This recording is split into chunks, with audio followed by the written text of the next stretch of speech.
All right, Boston, we are back. And it's time for us to head into the Year 6 offseason with your Boston Bruins. After another disappointing playoff run, we had an incredible regular season. How many wins? 63 on the year. President's Trophy for the Boston Bruins. I was thinking that it was going to be a beautiful time for Patrice Bergeron to maybe go off and retire after winning a Stanley Cup.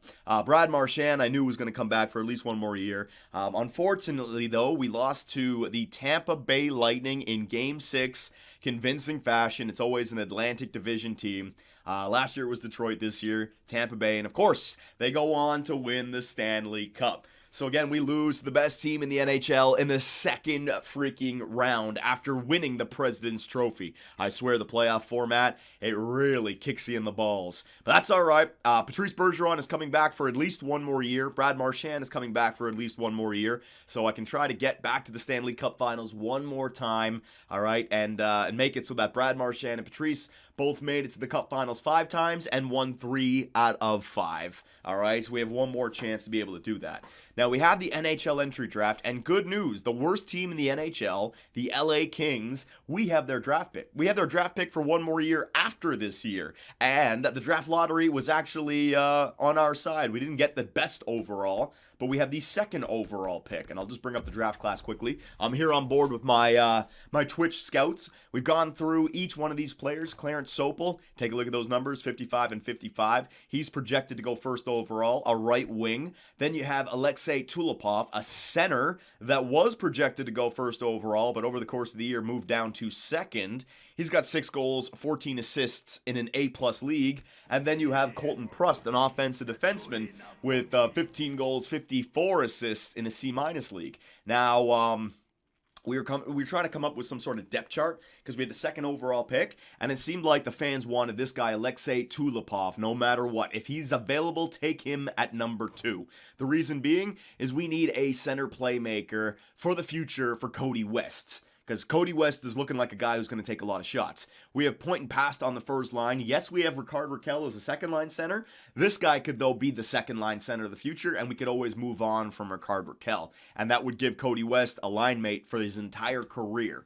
That kind of makes sense. But the offensive defenseman to replace Torrey Krug and to put alongside a Carson Lambos or another defensive defenseman that we could find in the future, that could really help out our team as well. So I was asking the chat. We decided that if Tulipov is available, we're going to select him. If Tulipov goes first overall, then we're going to take Prust, the defender, at second overall. We are not going to draft Clarence Sopel. We don't need another right-wing sniper. We already have Cody West that we got last year. I think that would be overkill. We need an offensive defenseman, and we need a center playmaker. So we're going to take one of these two guys, no matter what. All right?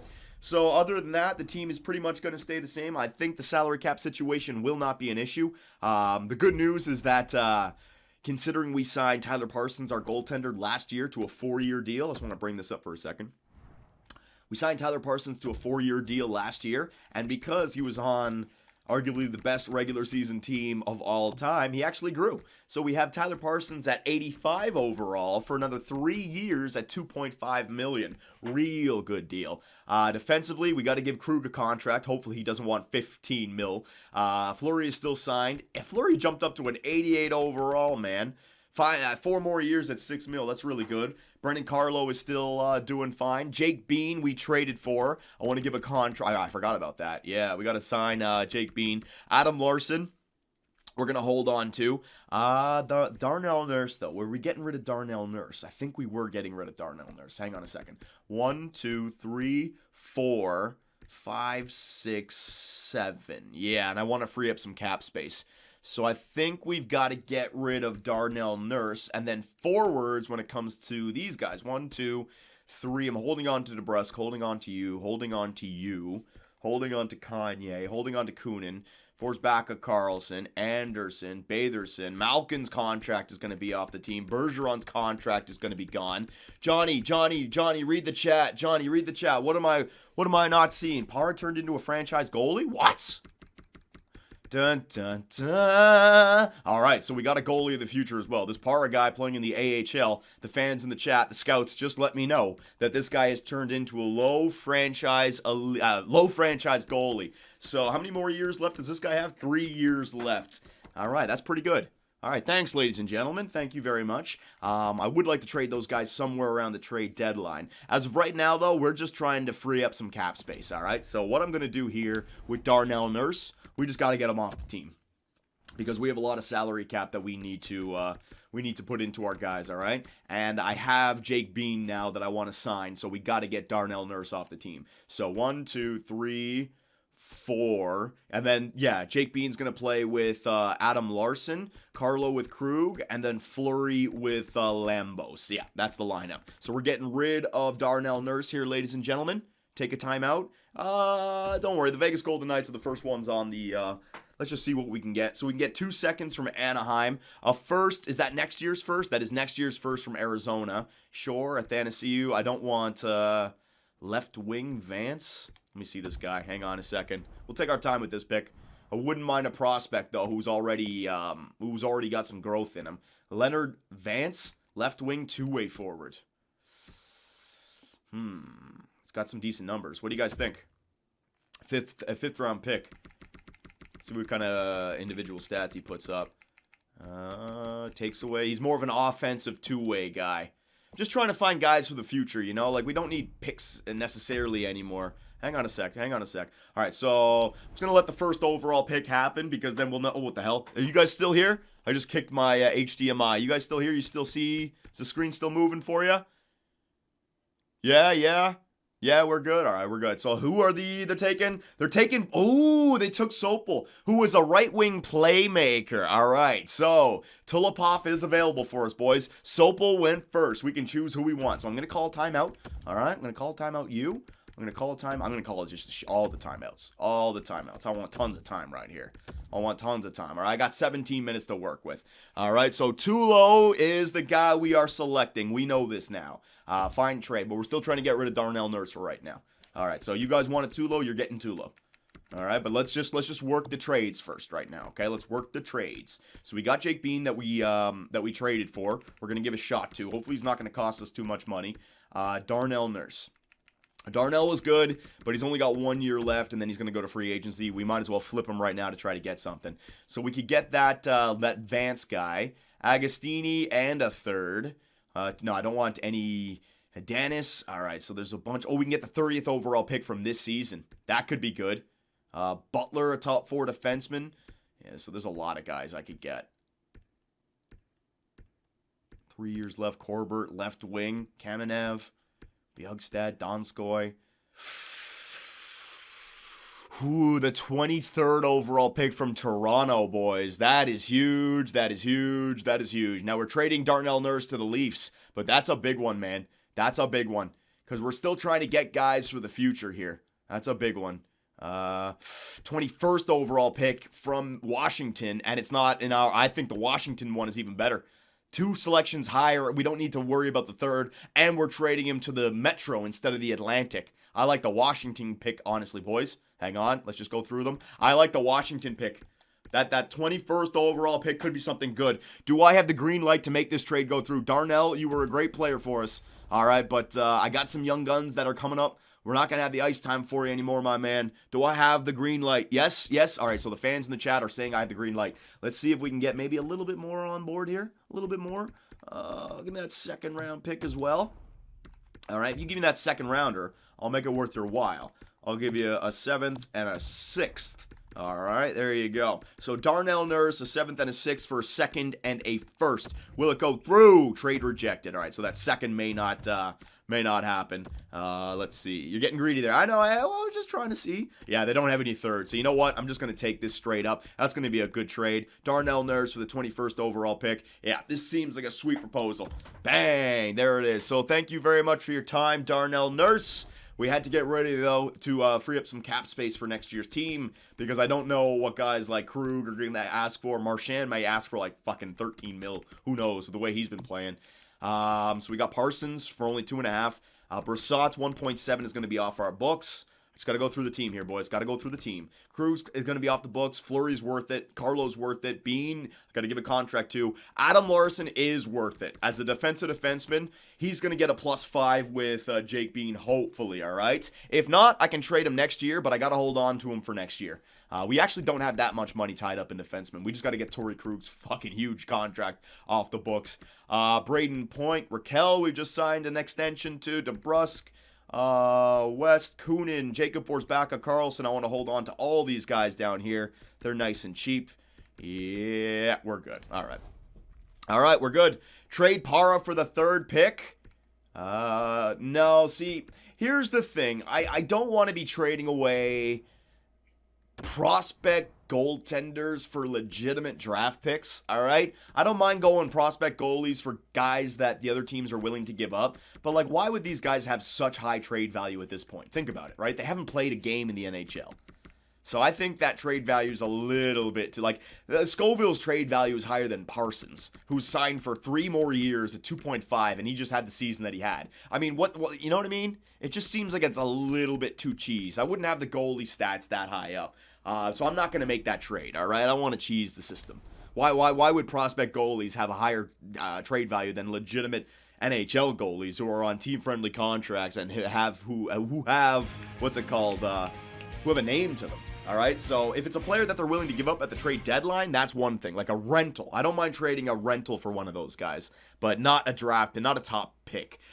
Stuart Skits, hey John, just want to let you know that you're the best thing going on the internet. I haven't been watching you for too long. Discovered you on YouTube like 2 months ago. I can never repay you for the amount of joy you've brought to my life. Love you. Oh, appreciate it, my man. Thank you very much. Well, let's see if that love turns into a good freaking draft pick. So, make the pick, ladies and gentlemen. It's time to do it. Again, we have Tulipov, who was supposed to go 1st overall, drop down to 2nd, and Prust. Oben and Huey look pretty good, but do I have the green light for Alexei Tulipov? I'll give you guys some of the looks. 86 shots in 52 games played, a -4, only 17 penalty minutes, so he's looking like a playmaker to me. He's looking like a playmaker. Face-offs percentage, below 50%. All right. And if we take a look at Prust, he wasn't in the same league. He was in the CHL, much easier league to get points. Point per game player, +7, 23 penalty minutes. He takes a shit ton of shots over there. What do you think? Too low. I'll give you guys one last chance. Too low, too low, too low. All right. So I'm going to say this. I'm going to say this right now for you guys. As a general manager, I think I would have gone with Prust. I really do, just based on what our team needs. But you guys are saying Tulipov, and it's not like we don't need a second-line center or a future first-line center to take over for Point eventually. So I like both of them. I would have taken Prust, but I'm listening to the fans right here. The poll said vote for Alexei Tulipov. I'm going with Alexei Tulipov. So here it is, ladies and gentlemen. Tulipov, welcome to the Boston Bruins. All right, center, medium, elite, 81 overall, ready to go, year number 1. Solid. Solid draft pick right there. Solid. And nothing wrong with that. Nothing wrong with that whatsoever, ladies and gentlemen. All right, so Sopel was a right wing playmaker. I'm glad we didn't go with Sopel because they're both the same player types. We got the center that we needed to play alongside of Cody West. Now, let's see what we missed out on. Let's see what we missed out on here. All right, sim pick for the Vancouver Canucks. Oben. All right, so Oben, that 50-goal scorer, a left-wing two-way forward. It could have actually been pretty good for us.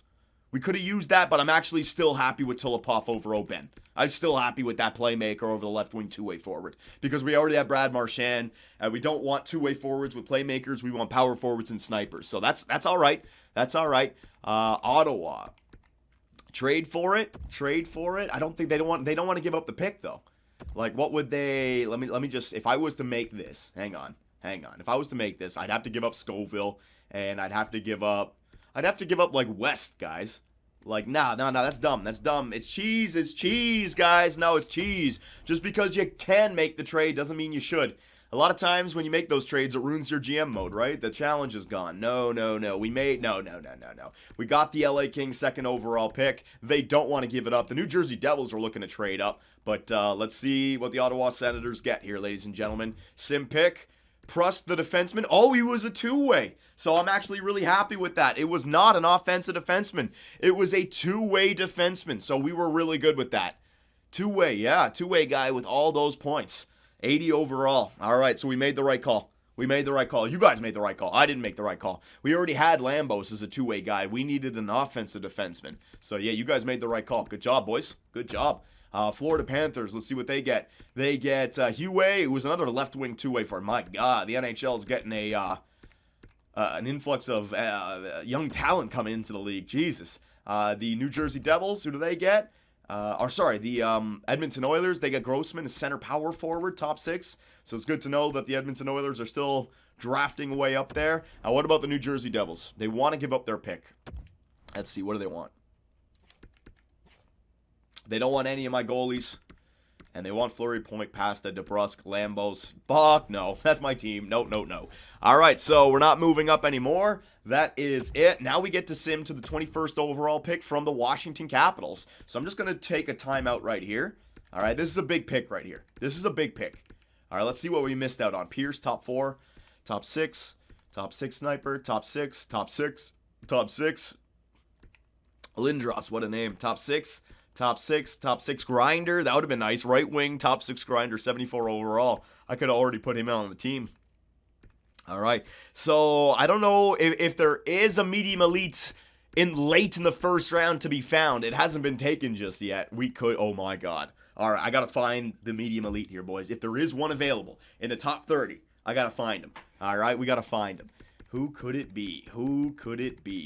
All right, so I'm going to stay in the top. We got to find this guy, Win Granowski. What a damn last name that is. But a center doesn't look like he's got too many points there. No, thank you. Let's go through the points here. Nordgren, 1 goal in an A-plus league, probably. Like, again, you're not going to be able to tell the elite potential, but the overall is probably like 60 overall right there. Alexei Novikov, 17 years of age and 6 goals. Is he a shooter? This could be interesting. A sniper. 32 shots. And now he's just a good shooting percentage.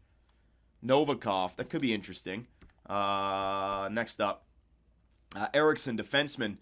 A defenseman in an A-plus league who got 8 points. That's not too shabby. That is not too shabby. Lars Eriksson.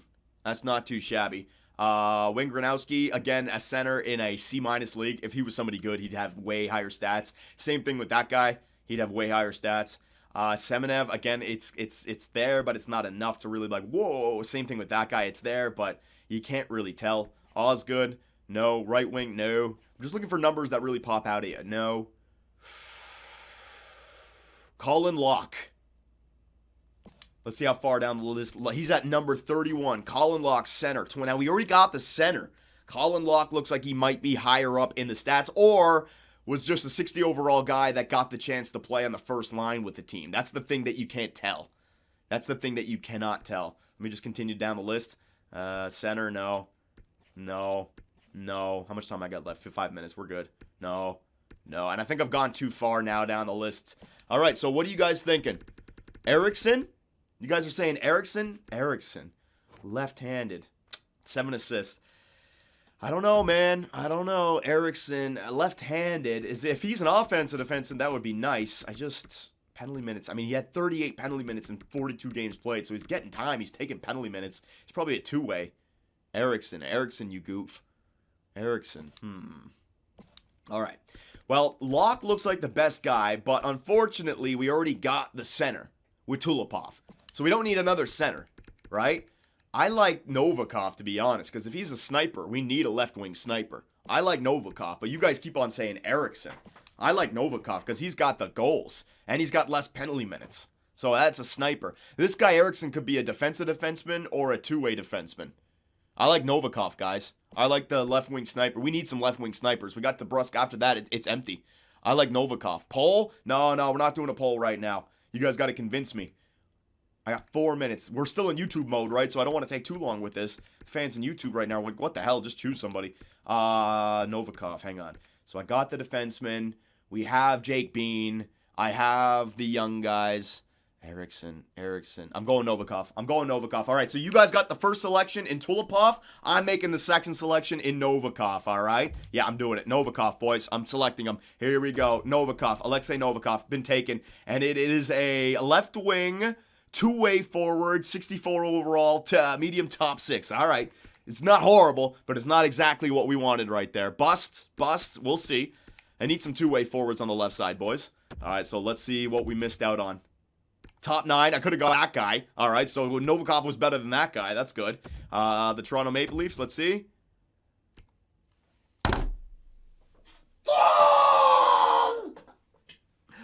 Oh my God. Eriksson was an offensive defenseman, medium elite.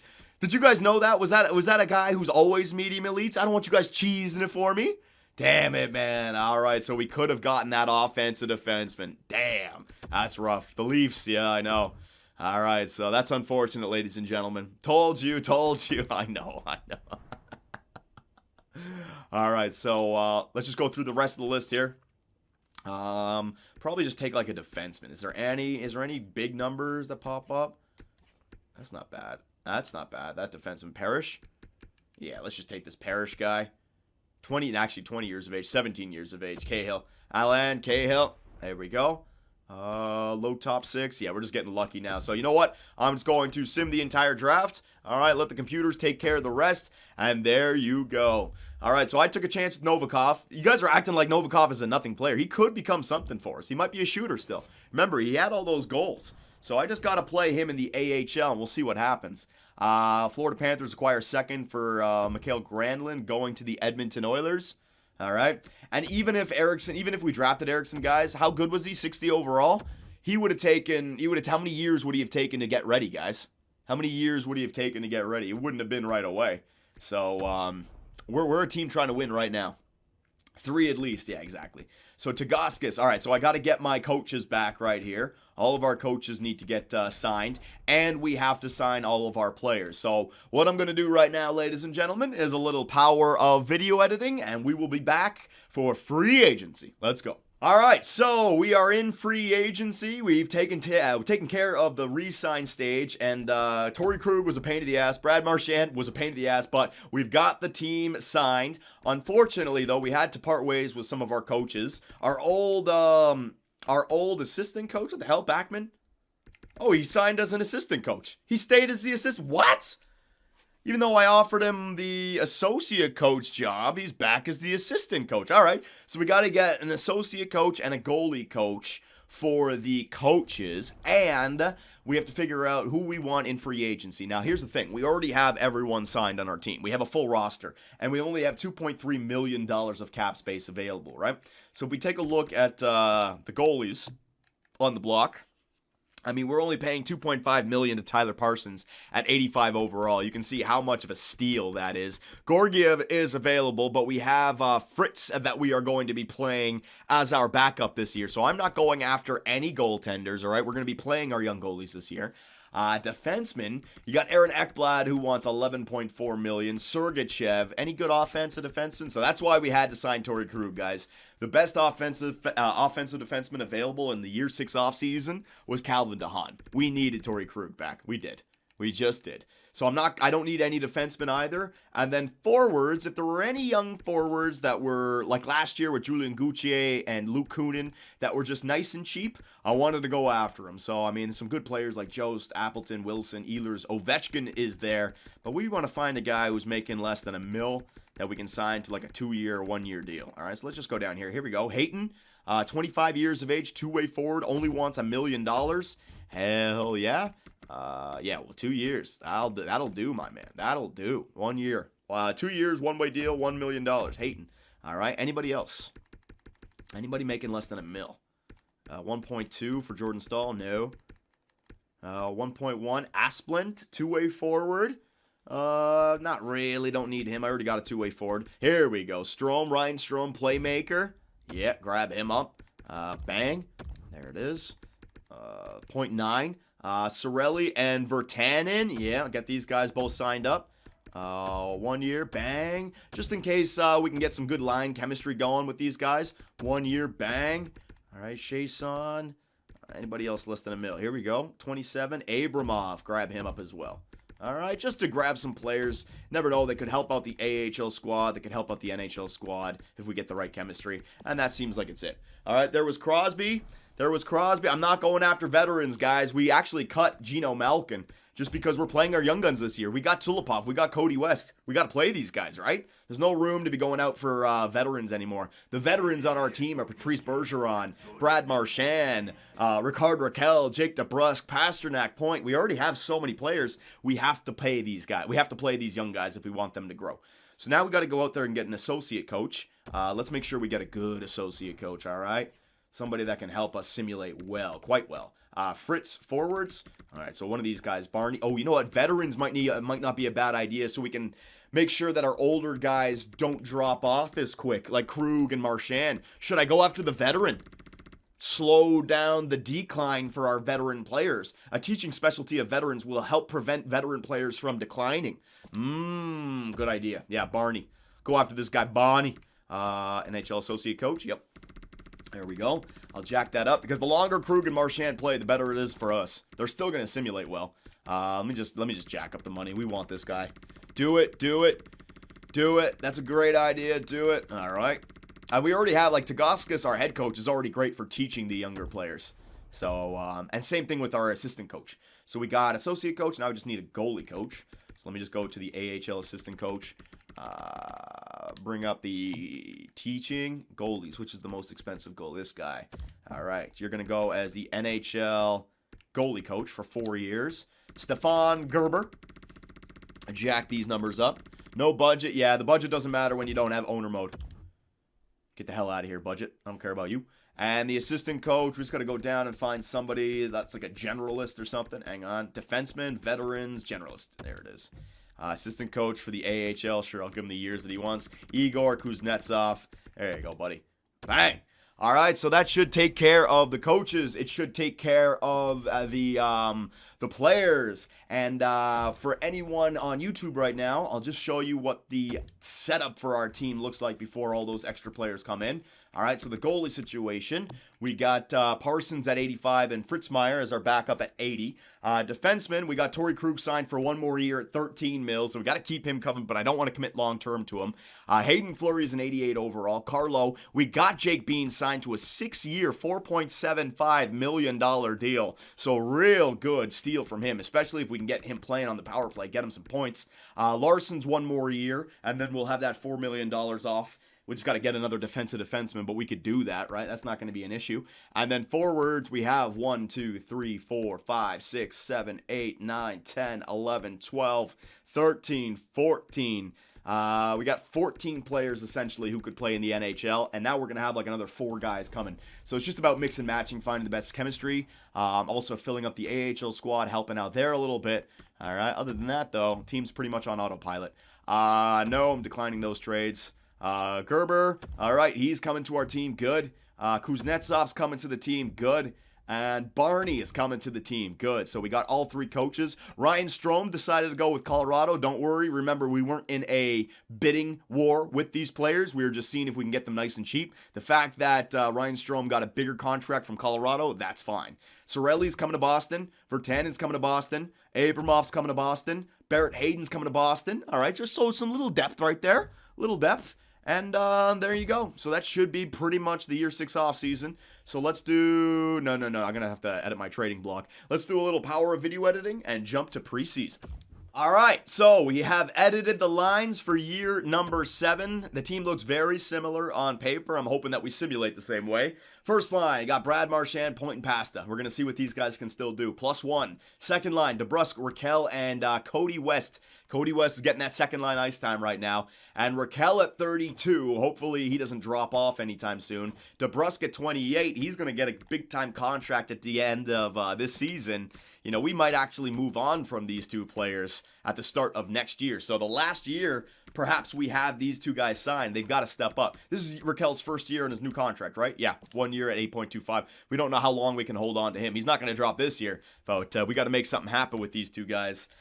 Third line, JFK with Bergeron and Kunin, just a full-on 2-way forward lockdown line. And look what we've been able to do with our fourth line. No longer Grittiness, we've gone with young players on the fourth line because we've actually, with our coach Dagaskis, been able to get a +3. So Tulipov, our guy that we just drafted second overall, a playmaker at 81. Pitkinen, the power forward that we drafted in year 1, 15th overall, he's finally ready to go, and he's suited for the fourth line, along with Abramov, a guy that we signed in free agency, who's also suited for the fourth line. So sniper, playmaker, power forward combination on the fourth line, giving us a +3. So Abramov's playing like an 82, Tulipov's playing like an 84, and Pitkinen's playing like an 81, so it's not a bad fourth line.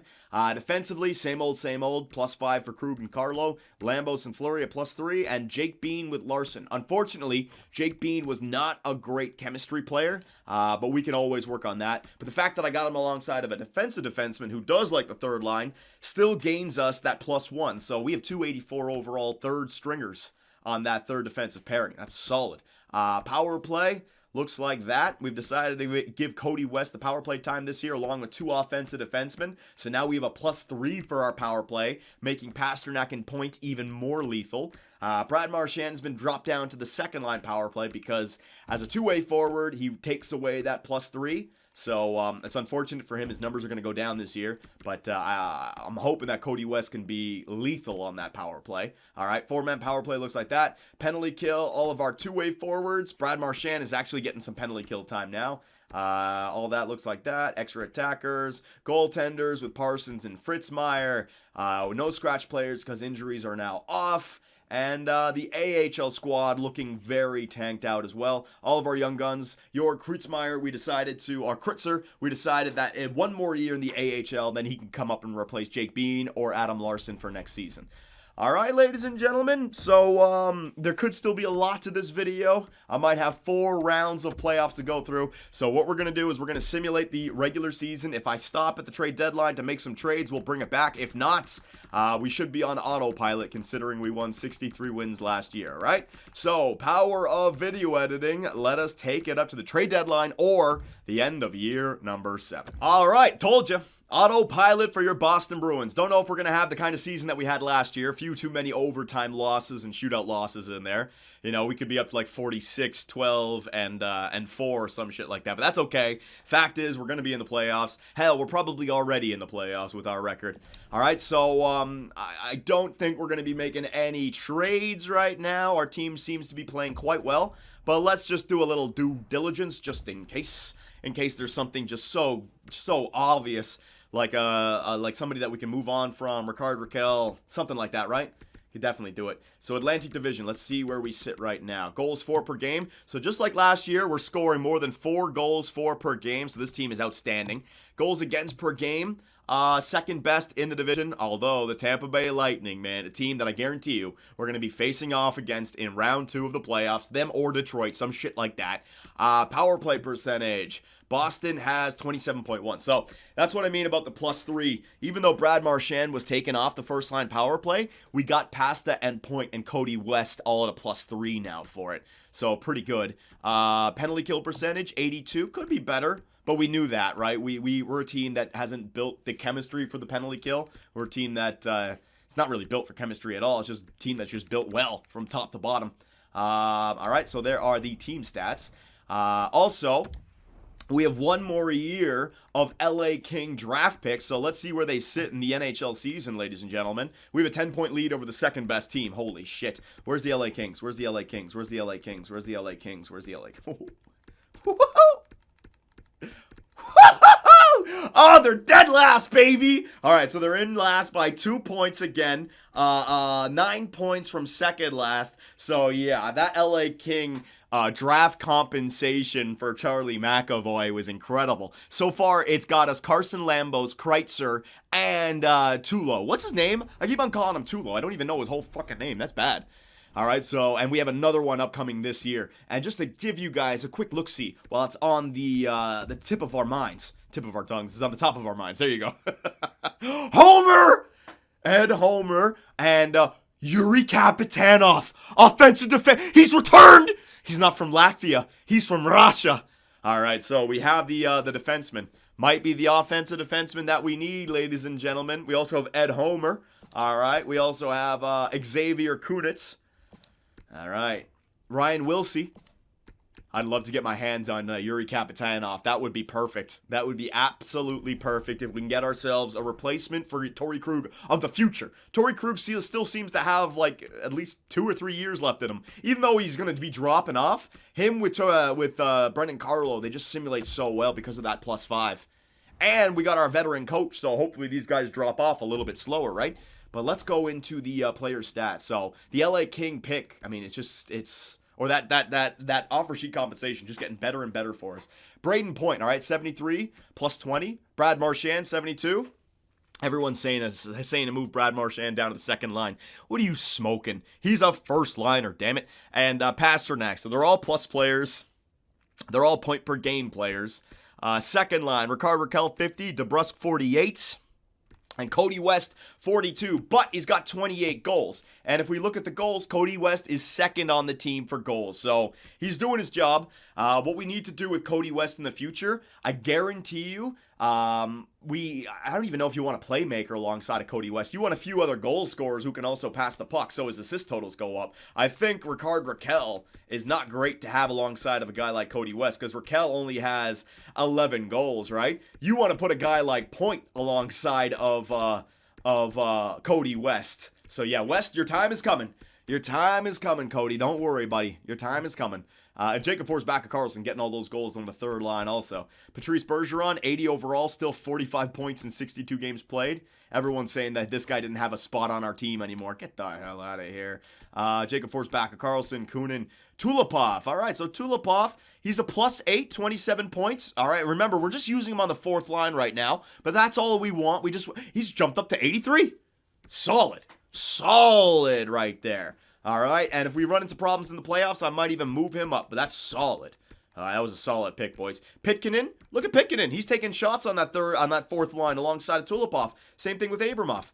They're a +8, +19, +11. That fourth line is awesome. That's solid. Solid, boys, solid. All right, and let's see, defenseman. Yeah, that's why Torrey Krug and Carlo are worth it. +23, +25, +23, +15 for Jake Bean. All right, so him and Larson are doing fine, and Lambos as well. +20, everyone's plus. And goaltenders, yeah, Tyler Parsons, 85. Fritzmeyer, 82. This team has been growing. All right, so I really don't see us making any trades at the trade deadline. Let us quickly just take a look-see. All right, check McAvoy. All right, hang on a second. They want to see McAvoy quickly. All right, check McAvoy. The LA Kings. Jesus, 20, 38, and 2. Here's Mac. He's right in his prime. He's getting paid even more now. 13.9. What the hell? They must have gotten into the season with their salary cap being way too low. He's getting paid. I mean, he got paid. But look what you're doing, buddy. Look what your seasons have become with the LA Kings. -16, -58, -8, -5. Hey, you were +6, +11 with the Boston Bruins, but hey, at least you got paid, right, McAvoy? At least you got paid. Oh my God, stupid idiots. -58. I know, that was their record last year, man. How could you be a -58? Their team was the worst last year, dude. Their team was the worst. They had like a 75 overall starting goalie. That's why I made that. So I was like, all right, offer sheet compensation sounds good to me. All right, so we're going to go through all the teams. We're not looking for prospects. We're looking for... Oh my God. Oh my God. All right. I'll come back to that. The Eichel Master. I think I could make that work. Because somebody on the second line center right now is making 8-point-something million. That could be a change. Lindholm? No, I don't need him. Let's continue. Come on now. Game, continue for me. 74. No. 87 for John Klingberg, offensive defenseman, but a 4-year extension. Don't need that. Keep on going. Don't need Hampus Lindholm, guys. Our defense are fine. I'd be moving out somebody that I don't want to move. Drew Doughty, 2 years left. Don't need that. I'm not taking on $13 million. Like I said, I wouldn't mind trading our goalie prospects for like 1 year, like Matt Duchene, 1 year, 88 overall for the second line center. Ryan Johansson, 4 years left. No. Duchene's not a bad one. Let's see. What does he do? Let's see. He scores goals. He assists. +27 this year. Doesn't take penalties. More takeaways than Gil. Yeah, Matt Duchene's not a bad one. And he's cheap. Cheap. Nice cheap deal. Matt Duchene. All right. Matt Duchene. Meach, no. No. Brady Shea. Nah, you can take him on, but I honestly don't think I need defensemen. Because we have young defensemen. Yeah, I don't need defensemen. Unless I'm replacing Adam Larson. Unless there's a defensive defenseman that I can replace. Like a younger defensive defenseman who's already 83. I don't really want to break up the good vibes that we got. Like Shane Gostisbehere, no. I don't want to do that. Pedersen, is he a defense? No, he's a two-way, right? Nah, I don't need him. Remember, I'm not trying to break up the beautiful squad that we have. Costin, Jesus, how did he jump up to 88 overall? Power forward. Where would I need a power forward on the team? Top 3. Third line. Nah, I wouldn't need that. Nah, I wouldn't. If I'm going to trade for somebody, I'd go for Eichel. If I'm going to go for that, I'm going to go for Eichel. And if I need a player, I'd go for Duchene. Thomas, it's not bad. No, Duchene would be the guy to go for there. Parayko. Does he fit the third line defensive pairing? No, he fits that could be like the upgrade from what's it called? From Adam Larson, but he could drop off the beginning of next year, so I don't want to do that. Korolev.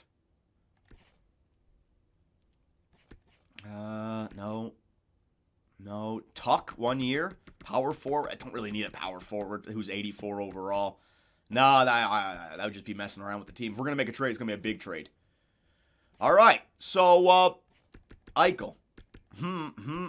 Let me see what, how this could work out. All right. So, first off, is Jack Eichel from Boston, ladies and gentlemen? The reason Buffalo wants to trade Jack Eichel, they've had him for years now. He's in the final year of his big-time contract. Has he done anything? Has he gone to the playoffs at all here with Buffalo? He's 29 years old and he hasn't gone to the fucking playoffs. We can't have this. We cannot have this. He's got to come home and he went to Boston College? Oh, okay. So $10 million for Jack Eichel. Now, this is a big one. I don't even know if he's going to fit in the team, but he's 90-something overall. Bring him home. Let's see. Where's he fit? Forward line number 2. It's perfect. Behind point. All right. So if I was going to do that, it's got to be. Straight up. Ricard Raquel. So they're getting a center. A roster player back. It works. They're getting a roster player back for that guy. All right. Another trading asset for them. All right. Now we have to also give them what they want here. All right. So if I'm getting Eichel, I have to give up a big time contract. I can't go like Luke Kunin for Eichel because now I'd be over the maximum salary. So if we're getting a player like Eichel, you need to give up a player like Eichel, right? So you guys agree with Ricard Raquel being in the block here, right? Ricard Raquel, we gave the extension to last year because we didn't have a second line center. We wanted to continue to be aggressive and competitive, but at 32 years of age, I don't really want to pay this guy another year at 8.250. But it makes sense for Buffalo because it's a roster player back the other way. Now we have to give them the value back for Eichel. Now, they're not trading Eichel. Here's the thing about Eichel, right? You're not they shouldn't get full value for Eichel because guess what? He's got no years left on extension. He's more than likely going to go to free agency. Even if I trade for him, he's not going to want to sign an extension. So you're getting a rental here. This is a rental. You're not trading for Eichel with 4 years left on his deal. This is a pure rental. So what do you guys want? Goalies, they want Scoville. Who's the medium elite?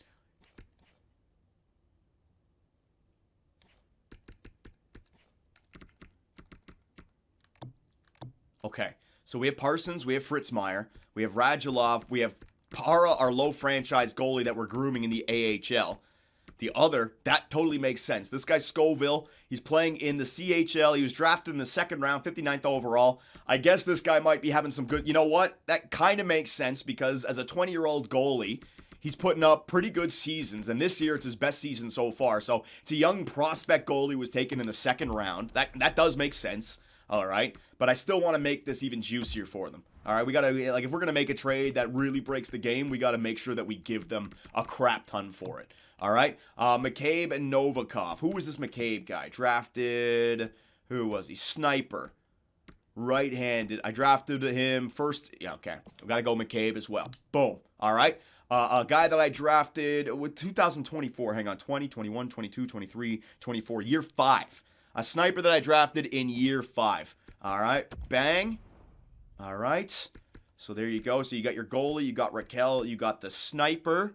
All right. And give up Novikov. No, no, no, no, no, no, no, no, no, no, no, no. Let's give up the guy who's further along in his development. All right, guys, like I said, we're overpaying for a guy like this, so we don't feel like we fleeced the system. And our first overall pick for this year.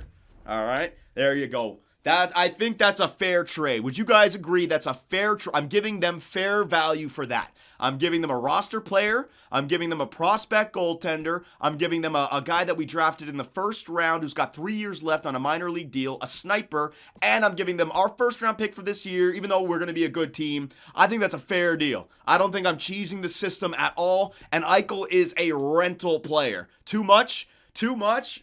Too much means it's fair. If you guys think that it's giving up too much, then that means I've completed my goal on making sure that I'm not fleecing them. All right, so yeah, Ricard Raquel, Scoville, McCabe, and a first for Jack Eichel, Boston's own Jack Eichel, baby. Get on this team! Trade accepted. I almost feel guilty to saying yes to this. Whatever, man. Whatever. I got myself Jack Eichel. No cheese. Yep. No cheese in that trade whatsoever, ladies and gentlemen. All right, I gave up a crap ton. This is why I've been building up slowly, so eventually we could make that big-time trade, and all of a sudden, the Boston Bruins look completely different, ladies and gentlemen. Now, who knows? We may not be able to bring Jack Eichel back for next season, but we have our young guns in Lambos. We have our young guns in, what's his name? We have our young guns in, Lambos and, Cody West and Tulipov, all right? So let's see where he fits in on the lineup. He doesn't fit in on the second line. You stupid freaking scouts. He fits in on the first line. All right, don't worry about that. He's still 92 overall. He's going to be much better. Kanye West dropped to an 84 from an 85. Oh, because of morale? He doesn't like him? Whatever, man. Jack Eichel is going to make that second line so much better. Force back a Carlson. Can move you guys down. Cody West. Don't worry about morale. Morale's dumb in this game. All right, so yeah, that's going to stay pretty much set. Yeah, I'm going to leave Cody West right there. Even though we don't get chemistry boost for that second line, it's still a 92 overall second line center, right? Well, and Jake DeBrusk in there as well. So bang, what a huge trade that was. Down here, all right, so we got to get Jack Eichel on the power play now. Jack Eichel, there you go. But we got to get Jack Eichel on the first line power play. Am I correct? So, Well, who do you got? Now, you know what? Jack Eichel's going to play the second line power play, boys. Because I can't get him in on the first line power play without giving up Braden Point. He's going to man the second line power play. All right, don't worry about it. It'll work. It will work. Terrible trade? We'll see. The thing is, though, if Raquel would have dropped after this year and I wouldn't have been able to trade him, it's not that it wouldn't have been a great trade. Or it wouldn't have been a good signing for him. But Eichel is certainly going to make our playoff hopes a lot better. Our playoff simulation a lot better. Extend him? Well, I'm going to check out the extension. Yeah, I'm going to see if he wants an extension. I could go Eichel right there for Braden Point, but Braden Point's a 94, while Eichel's is only a 92. Braden Point is actually a lot better than Eichel right now, right? Because Eichel's been playing on a shitty team. So we gotta groom Eichel. So he's going to stay right there. Four-man power play, Point, Pasta, Marchand, Tulipov, West, and DeBrusk. I'm going to take Tulipov off the second line power play. Let's make sure we're getting our top guns out there. All right, Eichel, there you go. Penalty kill. Bergeron, Kutya. I don't want Eichel on the penalty kill, but I do want him as an extra attacker. 3-on-3, Eichel, Tulipov, yep. 4-on-4, Point Pasta, Eichel, Marchand, yep. 4-on-4, Tulipov and West, and extra attackers, Point and Eichel, yep. All right, boys, so there it is. Jack Eichel is a part of the Boston Bruins. What a trade. What a big-time trade. Buffalo, they got their value back for him, but we made a big splash with that. So Eichel can take the third shot, Marchand, and then, you know what? DeBrusk can take the fourth shot. Bang! There it is. All right. Swap DeBrusk and Marchand. Nope, won't work. It's just because Eichel doesn't like the second line. He's more of a first liner. But that's fine, because I think Point is... Yeah, they're the same. We could even just go like that. Three playmakers. Or I could even move Pasternak down to the second line. See what I mean? With Pasternak on the second line, you get the pluses. But not now. Eichel is a rental for this season. We'll see if we're signing him. The whole point is we're trying to win the Stanley Cup. All right? That is it. It's Eichel and a huge upgrade over, what's his name? a huge upgrade over Ricard Raquel. So there's the move. Back out. Now we get to try the contract extension. All right. So let's see if Jack Eichel wants to sign a contract extension. Eichel. He does. He does. So does Krug. So does DeBrusk. Brad Marchand does not. All right. How much money do I have? Let's see here. Let's see. He wants a 6-year extension. Well, that's pretty good. 6-year extension, only he'll be 36. Yeah, that's about right. Save the game. I will save the game. Hang on a second, boys. All right, so let me see if I can get him the same as Point and Pasternak. It would be starting this year. 1, 2, 3, 4, 5. Yeah, 5-year would be perfect. 5 years would be perfect, Eichel. If I could sign you to a 5-year extension, it'd be perfect. Can I go 5 years for you? Yeah. All right, so how much money? Think I can get him at like 10 mil? The same as those other two guys? Like, listen, I'm going to sit Jack Eichel down. Eichel, listen, man, you're going to become a free agent. You haven't had time to play in the playoffs at all. I understand if you want to go to free agency and get paid and go play with another shitty team for the next 8 years of your career, fine. But if you want to consistently challenge for the Stanley Cup for the next 5 years, all you have to do is sign a 5-year extension at the same amount that our top players, Point and Pastor. If you do that, then we'll have team-friendly contracts and we can dominate the NHL for the next 5 seasons. If you want to get paid, then go to free agency and get paid. All right, so I'm going to try it. This might be a big... He might get so pissed off at me that he doesn't want to sign, but I'm going to try it, all right? 5 years at $10 million. I'm going to try it. Oh, my God, he might get pissed. He might get pissed. I'm trying it, though. 5 years, 10 mil. Bang. I'm going to discuss this extension with friends and family. I'll get back to you soon. All right, there you go, Eichel. No, we can't trade for Eichel and give him an extension higher than the top 2 guys. Point and Pasta. It's their team, boys. Eichel's, he's 29. Just like, it's perfect. If I could get him to a 5-year extension at 10 mil, we'd have, oh my God, it would be absolutely perfect. Now, DeBrusk, how much do you want? Because I wouldn't mind signing you as well. 9 mil. 5-year extension. Ooh, 6-year extension for you. Okay, DeBrusk as well, boys. Do we want to sign DeBrusk to an extension or not? Because he's 29, and he's manning that second line. Yes, wait until, yeah, okay, hang on. Let me just wait until Eichel signs. All right, so we're still in YouTube mode. Shit. All right, so let's advance a few days. Come on, Eichel. Come on, man. This would be so amazing. No. Decline. I was like, what the fuck? Did Eichel just sign with the LA Kings? That's oh my God, my heart dropped. That couldn't happen, but Barcheesi, going to Winnipeg, Barcheesi. All right, very good. What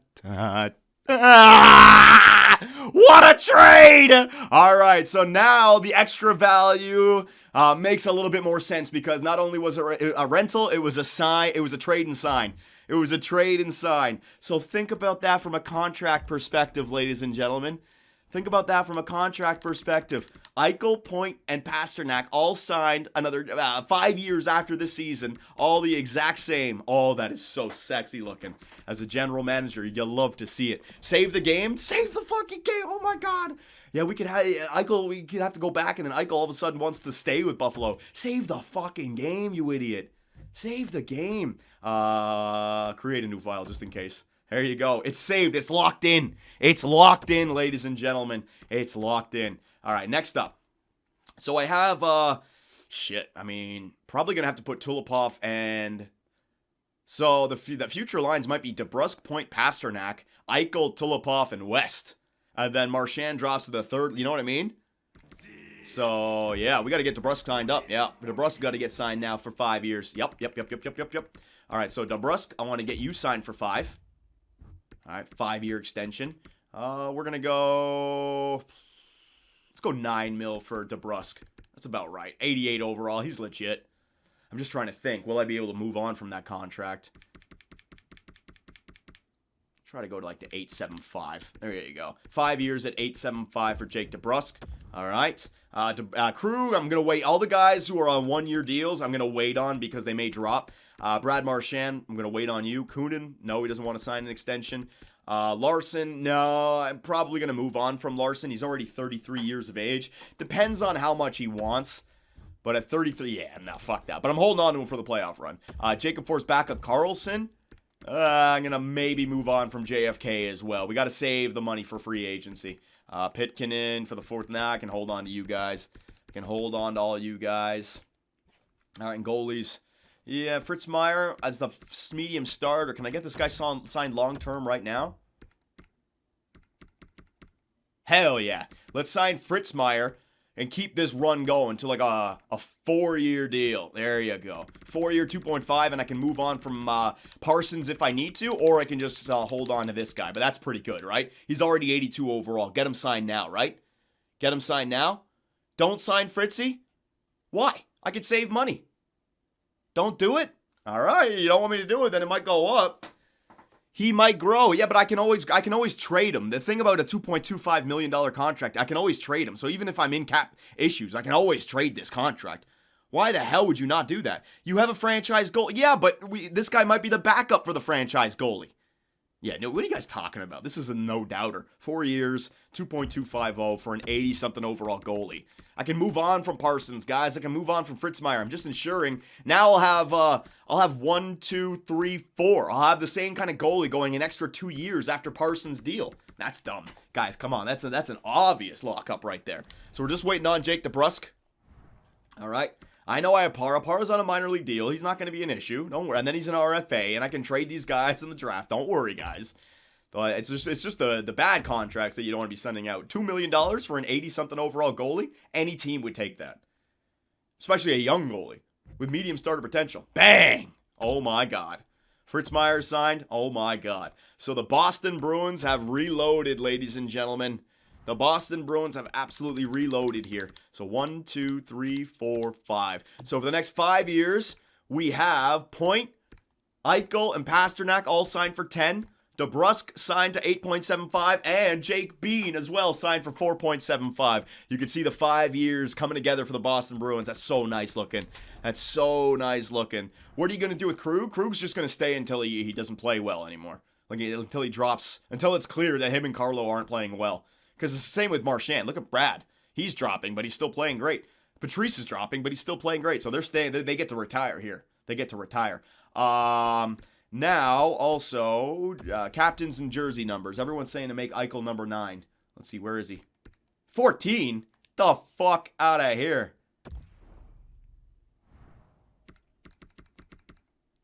Who's taking number 9? 9's retired by Boston, guys. Who's number 9 on Boston? It's retired. What do I do? What should I make it? If number 9's retired from Boston, what should I give it to him? Phil Esposito? What about 19? Oh, no, somebody's already Kunin's 19. 99? No, I'm not going to do that. What about 18? 9 plus 9. 90? All right, everyone's saying 90. Sounds good. Not taken. That makes sense. 90. Jack Eichel, number 90, ladies and gentlemen. Go out and buy that Eichel jersey for Boston, number 90. Yo, Boston Bruin fans, how many of you would love to buy a number 90 alternate Eichel jersey, baby? It'd be sexy. All right, there you go.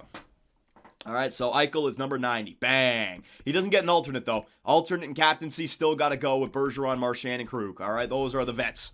Those are the vets. Make point 89? No. We're leaving that as. All right, so that is it. We just got to simulate to the end of the season now, right, ladies and gentlemen? So let us get there. Back to some power of video editing. Oh, that's going to be a long stretch. All right, so the end of year number 7, and your Boston Bruins finish with a record of 54, 19, and 9. I was calling it while we were doing the real-time sim. I called 55 wins. I was 1 off. Seems like our team dropped off a little bit there ever since we made the trade for Jack Eichel, but that's okay because once the real-time simulation starts, I think it's going to be a much better chance to get some secondary goal scoring with Jack Eichel on the team over Rickard Rakell. The guy's 92 compared to like an 87. So here we are. We got the end of the season stats. Brad Marchand still getting it done as his bottom 6 potential. But we had the veteran coach on our team, so maybe he's dropping off a little bit slower. He's going to continue to get first-line ice time until he can't put seasons like that together. Pasternak with 90 points, Point with 90 points. Those 3 guys together are just cash money. Jack Eichel, we don't know how many points. You know what? In fact, I can just go in here and take a look. Let's see what he did here with Boston. Boston, he got 20 points in 20 games played, a +7 on the second line. This is what I'm talking about. He was doing fine. It wasn't his fault. All right, beautiful. Jake DeBrusk, all right, 65 plus 22. Kanye West, there you go, Kanye. 36 goals in his sophomore year. So we got a shooter here with Kanye. We got to get him going on the first line because he can score 50 goals for sure. We got to get him going on that first line eventually. Or first line power play as well. How many power play goals? Power play goals, 16. Yeah, up there with Brad Marchand. Patrice Bergeron, look at that. Bergie at 80 overall, still getting 52 points, plus 13. Jacob Forsbacka Karlsson, almost another 30-goal season. Tulipov, his rookie season, that's solid, man. He dropped back down to an 82 overall. He was at 83. It's probably because the trades I made lowering their morale. But solid first year. A plus 16 on the fourth line. We're really hoping that fourth line can chip in with some offense. Pitkanen, 25 goals in his very first season. This guy's a goal scorer. Shoots the puck. Look at his shooting percentage as well. Yeah, all right. It's not a bad little fourth liner right there. 25 goals on the fourth line. No power play time. And then Abramov. Defensively, yeah, that's what we pay Torrey Krug for. Him and Carlo, plus 35 and plus 30. Hayden Fleury, plus 33. Jake Bean, 28 points. All right, plus 16. Larson, plus 13. Carson Lambos, plus 27. And then the goaltender situation, Tyler Parsons, 47 wins. My God. And a 907 save percent. 47 wins, only 2 shutouts. The team's really helping him out, aren't they? All right. So that is the regular season stats. We are off to the Year 7 playoffs. And this is Year 7 playoffs, right? Yeah. Year 7 playoffs, and we have in round... Oh, wait a minute. What about the... the NHL stats. Yeah. What about the... I mean, we already took a look at this. The goals for per game is still way up there. It shouldn't change too much. Goals against per game, it's there, and we're a good team. Our power play is 27.5. Our penalty kill is 80. But the reason I came to the NHL stats is where did our LA Kings finish? Second last. All right, so the Ottawa Senators really shit the bed. Holy crap. How are they? What are they doing their last 10? 2-7-1 in their last 10. Oh my God. But second last. So the worst that will be pushed back. What's the worst we'll be pushed back to? 5th? The worst we'll be pushed back to is 5th. So we got another top 5 pick. Top 5 pick right there. Solid. So don't even worry about trying to win the draft lottery. I think we won it last year with Tulipov. The first overall pick was a guy, a right-wing Sopel, a right-wing playmaker. We got the center playmaker. So in my opinion, we did get the first overall pick last year. What's it called? The compensation for Charlie McAvoy has already benefited us. And anything that we get this season is just going to be that much better. All right, so regular season has ended. Who do we have in round 1 of the playoffs right here, ladies and gentlemen? It is the Carolina Hurricanes. All right, so what do the Canes have here on their team for round number 1? The playmaker still? I remember they had a better team. What was it? They had that stacked ass team. It was like year 3 or something. I think it's probably changed by this point. So Toivo Teravainen, Sebastian Aho, and Svechnikov. You got a sniper, two-way forward, and playmaker combo. If they all can fit on the first line, that's a plus 3. All right, so maybe they're playing like 294 overalls and a 90. Could be. All right, could also just be a plus 1. Do not know. Second line, Netchus. Two-way forward, Nino Niederreiter, sniper, and JVR sniper. So there's no way that's a plus 1 or anything. 2 snipers with a two-way forward. So that line is an 83, 88, 84. Third line, power forward, Charlie Coyle, Tanner Pearson, two-way forward, and Kaut. Two-way forward, that could be a plus 3. It could, if they all fit in on that line. Not a bad third line. And then the fourth line, Jimmy VC, Bjorkstrand, and Quinville. There's no way that's a good one. VC's on the center when he's a wing. Two-way forwards with a sniper. There's no way. All right, so they do have the 291 overall players there on the first line. Got to watch out for that. Defensively, Slavin and Hamilton, offensive defensemen with the two-way defenseman. Yeah, they could certainly get a plus 3 in there if they have it. Drops off after that, though. Troy Stetcher and Spurgeon. All right, and then Olofsson and Dursey. So we really have them covered defensively. We know that Krug and Carlo will get a plus 5. So I think we have them on the blue line. And then in the net, they have Harvey Peacock, drafted in the second round. And high elite goalie. What the fuck? 22 years of age. Woo! They got themselves a goalie here. All right, Harvey Peacock. Yeah, so on paper, I'm scared. I'm scared on paper. I'm just hoping that our team can score with our first line. Remember, I'll give you guys a quick little look-see. Our first line with Point and Pasternak, all right? Even though we only have the plus 1, Point's already a 94, so they need the plus 3 just to tie Point. But Point gets the plus 1, so a 95, 88, 94. Nothing for the second line, but it's Jack Eichel with Cody West and Jake DeBrusk. So an 88, 92, 85. And it's pretty good. Third line is pretty good, shut down. And then the fourth line ain't too shabby as well with the +3. Here's where we have them covered, though. 94, 91, 86, 91, 84, 84. That's where we got them covered on the blue line. And then Parsons, he's no pushover at 85 overall. All right, ladies and gentlemen, so I think I've got everything. We good to go in the chat? Let me know. I'm just going to go for some H2O quickly. Potentially 4 playoff rounds, so my voice is going to be gone. We've already been going for 3 hours. Oh, my God. It could be another hour. Yeah. Good to go. All right, ladies and gentlemen, so let's get right to it. Can the 54, 19-9 Boston Bruins get back to the Stanley Cup Finals? When it was 2 years now. We won the Stanley Cup in 23. 24, we lost to Detroit. 25, we lost to Tampa, both in the second round. I wonder who's going to be waiting for us there. Yeah, look, Tampa and Detroit fucking facing off against each other. I wonder who we're going to be facing in round number 2 if we get there. God damn it. All right, so here we go. Round 1, game 1 in Boston up against Carolina. Let's go, ladies and gentlemen. Real-time simulation. We got to let our boys do the thing. And Jack Eichel playing for his hometown team. This is Jack Eichel's very first career NHL playoff game as a 29-year-old. Fuck me. He's like Taylor Hall, man. Here we go, Lambos.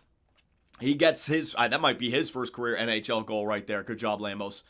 Opening up the goal scoring for the Boston Bruins. I'm hoping that we can play well defensively and the offense can come out here for the Bruins. As Oliver Bjorkstrand, I chirped that fourth line saying it's garbage, and what do you know? They end up tying up the game. Boston gets a power play, goes nowhere, but Luke Kunin on the third line. Maybe an assist for Patrice Bergeron right there. 5-on-3 power play for Boston, goes nowhere though. They cannot capitalize on that, and thus we still have a 1-goal lead for the Boston Bruins. I really would have liked that to be 2 goals. But a 1-goal lead going into the third period. All right, Parsons. Last year's playoff run, Parsons was an 82 overall. And you remember against the Tampa Bay Lightning, they kept on scoring goals on us. Now at 85 overall, his role is elite. Can Tyler Parsons shut down a game or 2? Yeah, Jakob Slavin, there's my answer. Fucking hell, dude. Jakob Slavin, or whatever his name, blasting it from the top of the circle. Tying up the game. Now it's a power play late for Carolina. Come on, don't lose game 1 like this. That's how Tampa beat us last year, dude. They stole the... Oh, my God. Olofsson's gonna score for the Carolina Hurricanes. Oh, my God. Evgeny Svechnikov. All right.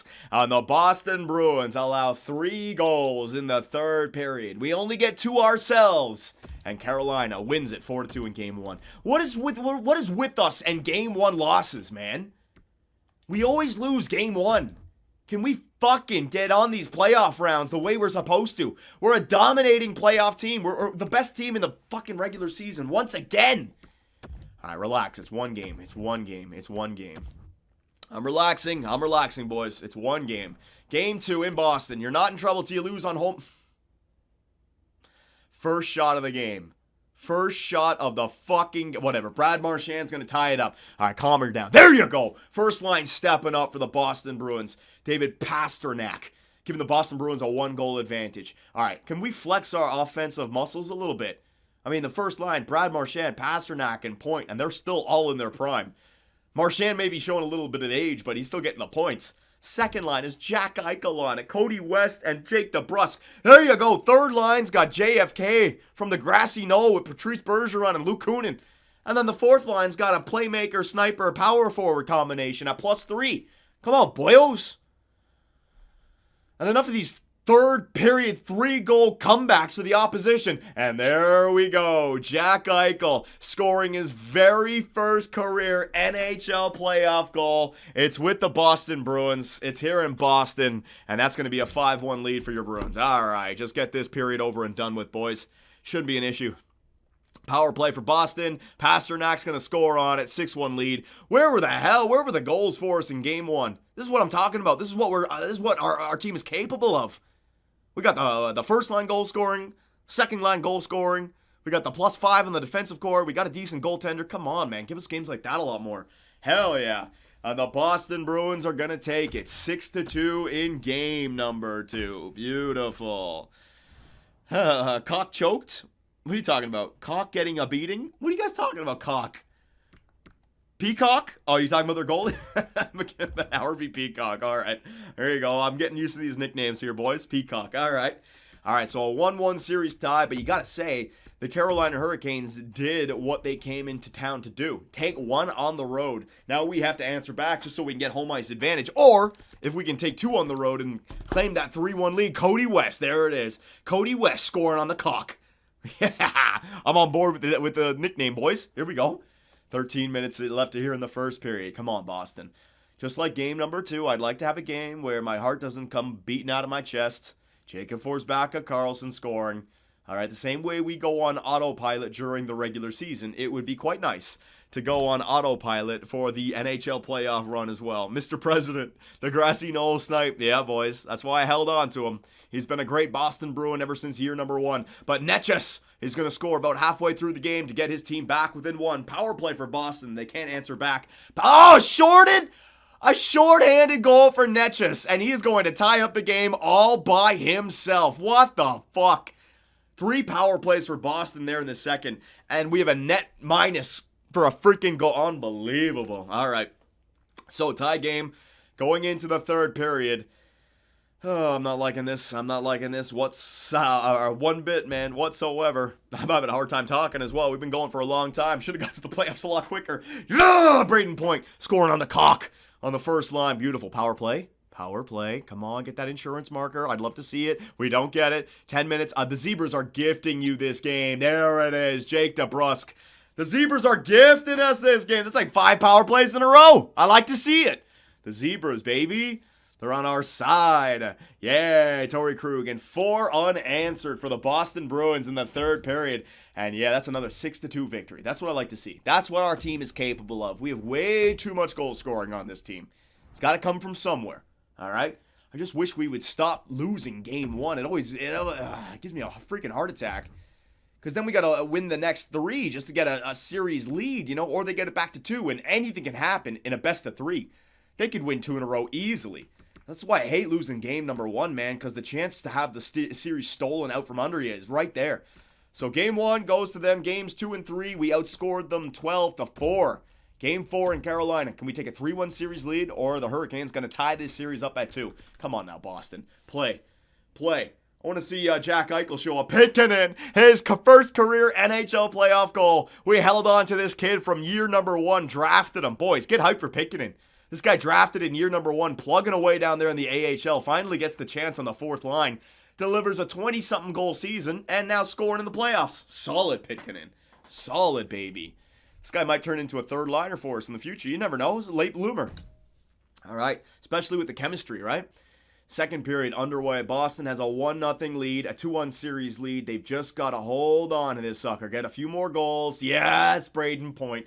Hold on to this sucker, flex a little bit with a 3-1 series lead over the Carolina Hurricanes, and ride off to the Stanley Cup Finals. That's right, I'm calling them the Stanley Cup Finals in round 2.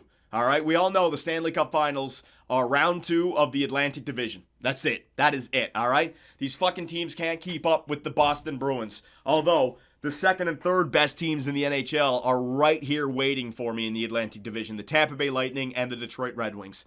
So, it's like whoever wins that wins the Stanley Cup. I'm telling you. All right, third period, it's over, man. It's over. Another cock pounding.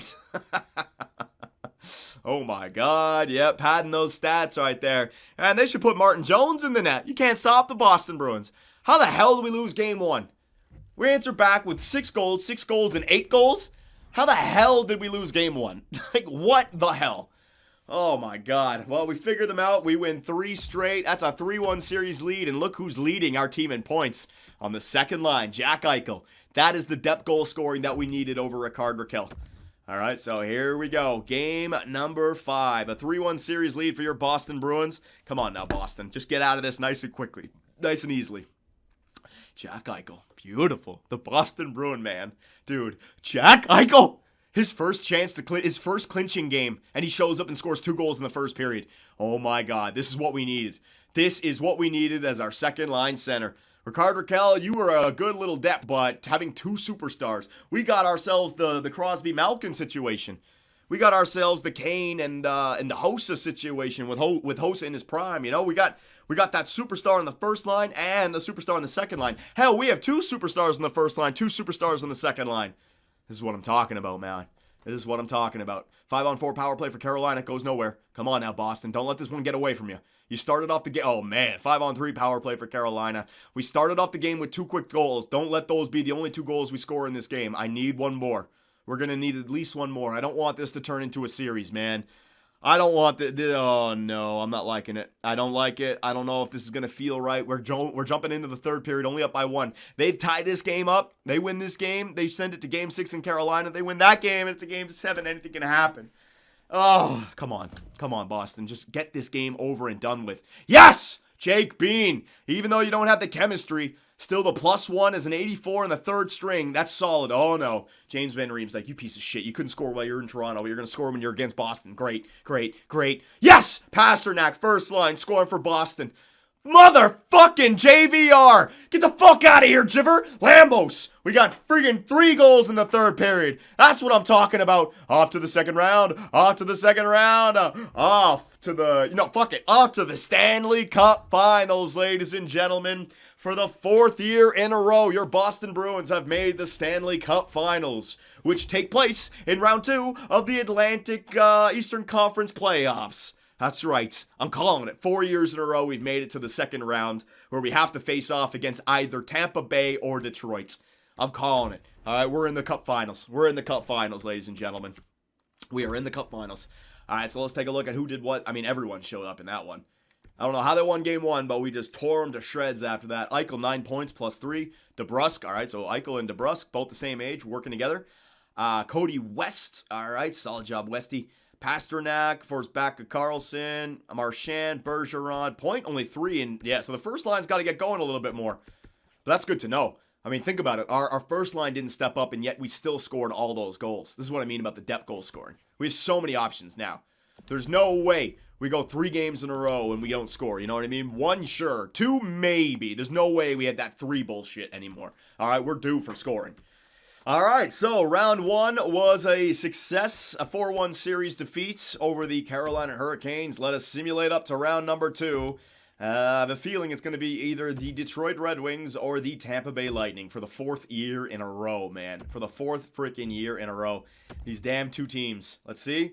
All right, so it's Detroit. It's not Tampa Bay, ladies and gentlemen. It is not the Tampa Bay Lightning. Now, Detroit beat us the year after we won the Stanley Cup. And then last year they lost to Tampa Bay, who then beat us in the second round. So it's these 3 teams, Boston, Detroit, and Tampa. But perhaps by this year, maybe Detroit's lost a few players. Who knows, right? So let's take a look at the Detroit Red Wings here. I know they lost Dylan Larkin. Yeah, and Taylor Hall's down to an 85. Yes. He's down to an 85. Now, he's still a veteran. Sniper, Rasmussen, 2 snipers. Nope. 2 snipers and a playmaker. That actually might not be bad. If they have a +5 to that line, that could be something to worry about. But I'd say maybe at best it's a +3. Svechnikov, Veleno, and Lees. Avery Lees. Watch out for this guy. Let's see what he did during the regular season. He's hitting his prime. Remember, we chose Lambos. Oh, man. Might have made the wrong call. Even though Lambos has been a great defenseman for us, this guy was a legitimate 50-goal man. But we have Cody West, right? We have Cody West. So Avery Lees would have been nice with Joe Veleno and Svechnikov. Tyler Bertuzzi, Philip Zadina, and Jennings Mantha, 80 overall. At 31 years of age, what the hell? His morale must have dropped off big time. Jonsson, Falby, and Sorensen. So their top 9 looks really good. Nothing but mid-80s. You can see why they still simulate well. And if they have any kind of chemistry in that top 9, it could be it could be low 90s, it could be high 80s, you know what I mean? Like, it's a pretty good top 9 right there, I gotta say. Defensively, Will Butcher and Clayton Claremont, defensive defenseman. Yep, that they drafted 3rd overall. Madison Bowie and Jesper Nyquist, Danny DeKeyser, and Jared McIsaac. So I'd say, again, we have them covered on the blue line. And then goaltenders, yeah, right, Carter Hart. Right. Holy fuck, he dominated the Tampa Bay Lightning, dude. If you're wondering how this team beat the Tampa Bay Lightning, Carter freaking Hart. He dominated them. A .942 save percentage. Oh, could you imagine? And he beat them in 5 games. Fucking hell. Poor Tampa. So that's good for us. So we just got to score on Carter Hart. Well, we got the depth goal scorer. They might not even have great offense. It was just Carter Hart winning games 1-0, 2-1. He didn't even have a shutout. They were all like 3-2 or 2-1 games. Imagine he won like 4 overtime games in a row, all like 2-1. Oh, all right. So Jack Eichel, I'm gonna need you. I'm gonna need you to step up big time. We're here up against the Detroit Red Wings, ladies and gentlemen. The Stanley Cup Finals in past years. Let's see. If we lose to them, they better win. That's all I'm going to say. All right, so here we go. Game 1 in Boston. ×8 simulation. Looks like it's going kind of slow, but whatever. And Jacob forced back on Carlson. He's going to open up the goal scoring, but Avery Lees is going to answer right back. Power play for Boston. 5-on-3. I'm taking off this fucking sweater. That's it. It's like overheating down here. 5-on-4 power play for Boston goes nowhere. 5 minutes left. 4 minutes left. 2 minutes left. 1 minute left. And we're through the first period of game number 1 of the second round. All right, so Avery Lees and JFK scoring for their respective teams.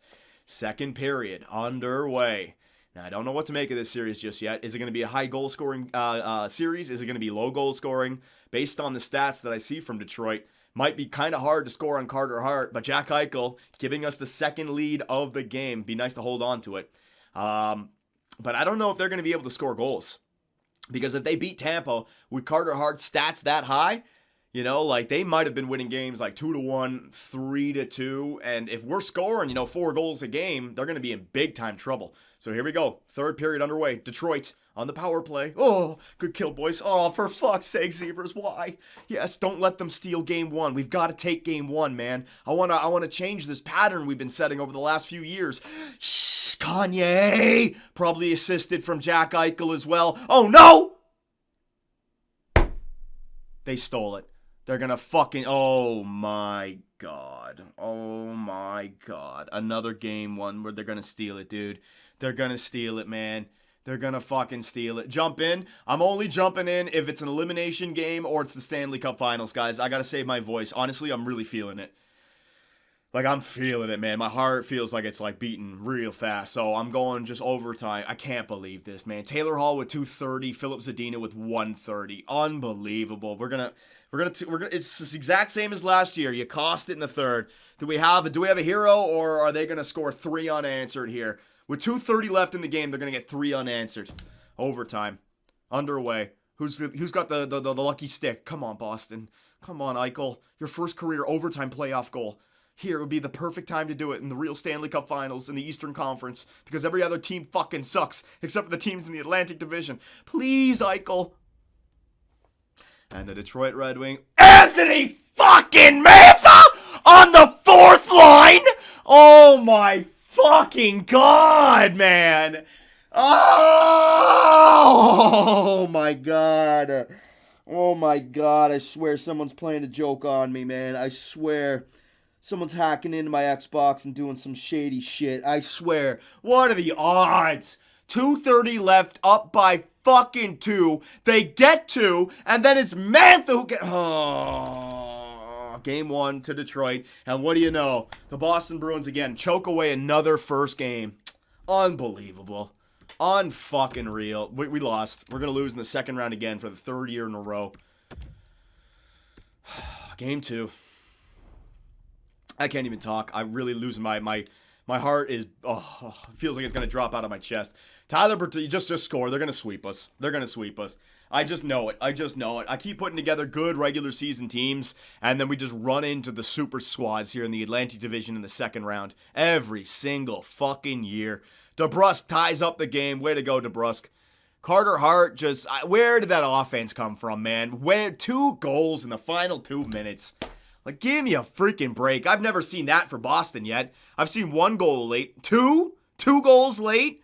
Fucking joke. Madison Bowie getting the lead. There you go, Tulipov. Tulipov, his very first career NHL goal. Congratulations, my man. Oh, I should be more happy for you, but I just seen this story before. 3 years in a row now, man. I've seen this story before. They're out shooting us. They stole game 1 from us, so now they're due for a game where they dominate us. That's the problem with that. That's the problem with giving up Third period underway. Will Butcher's going to give him the lead again for the 3rd time in the game. Do we have a tie? Power play late for Detroit. Of course, double minor, fucking have a blast. There you go, game. Just completely go against me. There you go. Hey, do we have 2 goals late here? Do we have 2 goals late here? One. Oh, do we have a second one, though? Do we have a second one? No, of course not. No. Give me the 1. Don't give me the 2. Give them the 2, not the 1. Fucking joke. 4-3 win for the Detroit Red Wings. Oh, my God. And I told you. Look at that. We just dropped game. We just handed them game 1. It's over. We're getting swept again. We're getting swept. Sorry, boys.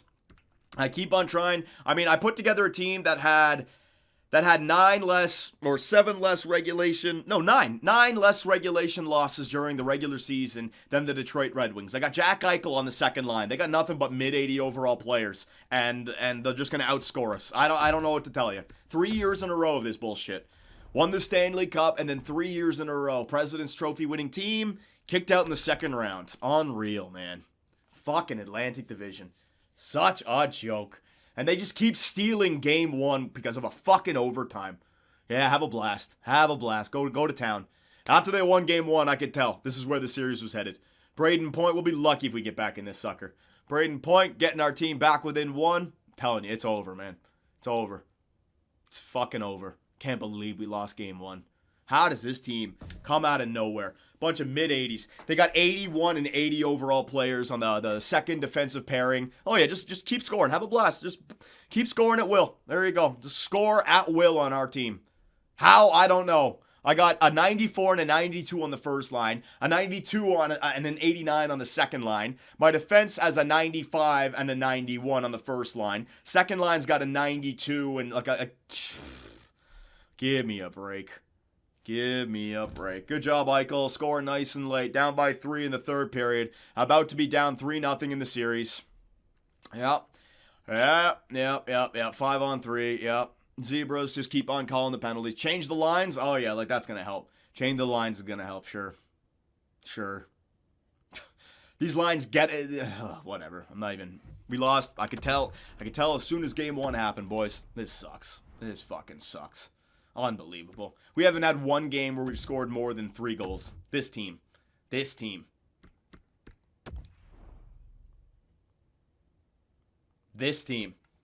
93, 94, 92, 88, 87, 85. This team. All right, fuck it. Changing the lines. Eichel, you're the man. You're going up on the first line. All right, I'm going to put you with West, and I'm going to put you with Point. There you go. All right, get going. Second line, we're going to go Tulipov with Pasternak and DeBrusk. All right. Third line, we're going to go with Luke Kunin and Brad Marchand and JFK. Fourth line, Patrice Bergeron, Pitkanen, and Abramoff. Fuck it. Krug and Carlo, Fleury, Lambos, Bean, and Thing. What if I just... Nope, that ain't going to work. Nope, Fleury and Lambos have got to be the 2 guys. You got to get it done. Special teams, fuck it. Pasternak, Point, West. I still want the +3 for that line, so don't really want to take Eichel off, but you know what? Gonna take him off. Cody West, you can play the third. West, you can play the point. Eichel, you're gonna get up there with Pasternak. All right, there you go. Krug is in there. And then Brad Marchand, I need a second line center. We're gonna get Tulipov. Yeah, throw Tulipov in there. Tulipov with DeBrusk, Marchand, Bean, and Fleury. Sounds good. All right, so the power play, that's been changed. Good luck. Whatever, my man. Whatever. Yeah, we got the +1s, but Point, Eichel, and West, Pasternak, Tulipov, DeBrusk, Kunin, Marchand. Marchand's done nothing. He's a -4. God, what a bum. He's finally hit that bum status in the playoffs for us. All it took was Carter Hart and the Detroit Red Wings, man. Unbelievable. 3-0 series lead. How is this possible? How is this possible? Against a team that 28 regulation losses on the year. Whatever, man. All right, there we go, boys. Time to get swept out of the playoffs once again in the second round. All right, first period underway. Yep. Reverse it? No, we ain't reversing it, guys. It's not going to happen. For some reason, the Detroit Red Wings, they just have the golden team. The same thing with the Tampa Bay Lightning. I don't know if they got +5s everywhere. I don't know if it's just the power play or the penalty kill. I don't know what it is, but they have us covered. I can just tell. Tampa Bay or Detroit, whoever gets to the second round, that's the team that we're going to always struggle against. And they don't even have Dylan Larkin. That was the year that they defeated us. They swept us, I think. They had Dylan Larkin still on the team. Oh, my God. All right, halfway through the game, the Boston Bruins have won. There's no way we're winning 4 in a row against a team like Detroit, guys. That's the problem with this. We can come back. We can win 1. We can win 2. There's no way in hell we're defeating a team like Detroit 4 games in a row. It's just not going to happen. The same way, it'd be very hard to defeat us 4 games in a row. You can see here, Game 4. Game 1 went to overtime. Game 4 now. But you never know. They might have a third period comeback in them because that's what they've been doing now for the last 3 years on my team that just can't hold on to a lead. Power play for Boston. You guys want to get more than 4? Oh, hey, you got 4. It took 4 games in the second round, but we finally got our 4th goal of the game. Oh, a little bit late in the series, though, Braden Point, to start showing up. 2 minutes left, 1 minute left. All right, so we got 1 W. We're getting back to Boston, at least. All right, so a few line changes right there. Point with the hat trick. I didn't even realize. Point got the hat trick on the first line. Good job, Braden Point. Maybe Point playing with Jack Eichel is the spark that we needed. Yeah, right. Honestly, guys, it was all game 1. It was all game 1. Series should be tied 2-2 right now. Game 1. We had a 2-goal lead going into overtime, and we not only lost the lead, but then we couldn't get the overtime goal. Then a 4-3 loss, 5-2 loss. Should be 2-2. Should be a 2-2 series tie right now. All right. Oh, my God. All right, so back home in Boston, if we're going to lose, at least we get to be embarrassed on front of our home fans, baby. Here we go. All right, first period in Boston underway. Controller is down. 'Tis in the hands of the gods. 5-on-3 power play goes nowhere. Of course it doesn't. But Adam Larson is going to open up the goals for the goal scoring for the Boston Bruins here. That's good. Power play again goes nowhere. Carter Hart just unstoppable in the net. 91 overall. I'd love to see a save percentage after this one. And after 1 period, the Boston Bruins are up 1-0. Second period underway. And Detroit, Tyler Bertuzzi is going to score from the left half boards. But Jake DeBrusk is going to answer right back for the Boston Bruins, reclaiming that 1-goal advantage. Power play, 2 power plays go nowhere, and Taylor Hall, for the second time in the game, is going to tie up for the Detroit Red Wings. And Jennings is going to take the lead for Detroit. Yeah, they just simulate so much better. I told you, we're not getting this back to 7, boys. They simulate better than us. It was going to be an even series. They took game 1 when we should have had game 1. It is over. Third period power play for Detroit goes nowhere. Boston's season on the line, but Braden Point's going to tie it up. All right, we're going to need that 4th goal, though. Now we need 5 goals. Svechnikov scores for Detroit. Krug gets 4. All right, Boston is making this into a game. They're trying to get to game 6. Anything could happen in game 6. 1 minute left. A sim goal for Detroit? No. And it looks like we have to jump into the game. It's an elimination game, right? I got to jump in. So here, oh, God. Oh, God. So what is this? This is game 5? All right. 3-1 series lead for Detroit. Game 5. All right. I got you. I'm on board. Where's my headset? There we go. I'm watching it, boys. Don't worry. I already said it. Elimination games, we'll be watching it. Oh, my God. Please. Part of me just wants Detroit to get this over and done with. But my luck, it'll take 20 minutes for the goal to go in. And then we'll win game 6, and then they'll smoke us in game 7. You know what I mean? So it'll be the same result. Second round exit, but I'll just be here for the longest possible. All right, here we go. 20-minute period, you goofy. I already got it, my man. Hang on. Whoa. Yeah, I don't want it. It's a CPU game. Hang on. I want to make sure I don't lose the face-off here. Come on, settings.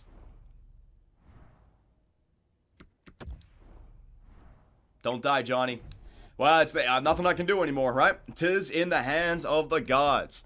All right, so here we are. Overtime in Boston. Overtime has not been great to Boston in the second round. I think going back like 3 or 4 years now, we're like 0-6. Jack Eichel, number 90 in Boston. The snippity-doo trying to get his team to game 6 here in the playoffs against the tough Detroit Red Wings who just run through every goddamn team. Taylor Hall, snip.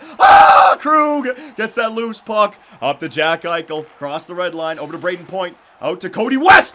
Oh, Cody, you had the backdoor feed to fucking Braden Point. Oh, it could have been a backdoor one-timer. Here come Detroit. Ehlers. Across the red line. Over to Taylor Hall. Taylor Hall in. Centers it. Out to Will Butcher. Tries to step in with a wrist shot. Gets blocked in front. Krug. Over to Carlo. Jack Eichel. To Point. Braden Point now. Cuts in. Back to Krug. Krug stopping up, gets it to point, backhand, but they're like 3 Detroit Red Wings standing right on front of the net. That shot's not going to get through. As Detroit's going for a quick line change. Joe Veleno, Ehlers, oh, he had a wide open cage. I don't know if that was deflected or what, but he missed it. That could have been the season. Brendan Carlo across the blue line. He's got a back door. Oh, but Madison Bowie says no thank you to that feed. Here come Detroit on a quick line change. Ehlers still out there. Veleno, Ehlers. Oh, they don't take the shot. What idiots. Back to Veleno. Back to Ehlers. Out front, Clapper. And a good save by Tyler Parsons. He's going to have to smother that sucker. Oh, my God. Oh, my God. This is too wild, man. I can't do it. I don't want to do it. Just score, damn it. Get her over with. Mantha game-winning goal? Probably. If we actually get to the fourth line. Second line, Tulipov. Okay, you got the face-off win. There's pass. Come on, Pasta. Come on, Pasta. All right, dump and chisel. Boston Bruin hockey. I like to see it. Get in there now on the forecheck. Get in there. Make them make a mistake. Where's the forecheck? Oh, my God. Where's the forecheck? 3 of you idiots are just standing in the center of the ice. Oh, my God. Veleno with the shot. Good save. You guys got the forecheck. All 3 of you are just standing there like idiots. My goodness gracious. All right, all the way back down. Bum Boston. Yeah, whatever. Don't complain about EA. Don't complain about EA. Keep it on the topic. Whatever, man. Third line. Kunin up against Zadina. Zadina's a winger. You got to win this faceoff, Kunin. Oh, my God. Everything.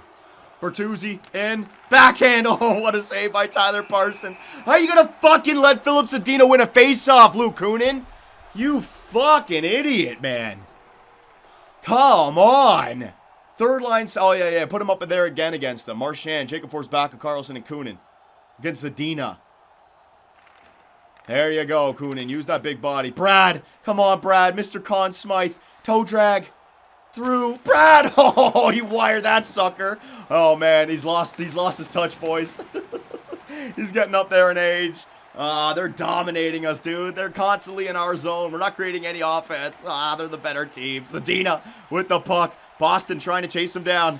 Oh, geez. We're just chasing them. Oh, my God. Double chasing, and he's still getting the pass off. Another chase. Out in front. Tyler Bertuzzi out wide open. Can we get the puck? Danny DeKaiser, slap shot in front. Parsons gonna have to smother. Oh, we're just getting wrecked, boys. It's gonna go in. Can we get the puck and move it up the ice? Why are we constantly stuck in the defensive end? Good shot, Brad Marchand. We could have created some offensive zone pressure. Oh, this AI is trash. Yeah, but you guys wanted to watch it. Oh, yeah, good. Keep Luke Kunin out there for a fresh fucking fourth line. Jake Bean. Off the boards. Over to JFK. Jacob Forsback. Okay, dump it in again. All right. Come on, guys. Get in on the dump and chase this time. Alrighty. I guess we went for a line change. And Brad Marchand's not going for a change. Sounds good. Dumps it in for Detroit. Picked up behind the net. Jake Bean out to Adam Larson. Oh, my God. Brad Marchand. 3-on-2 rush. Come on. Make something happen.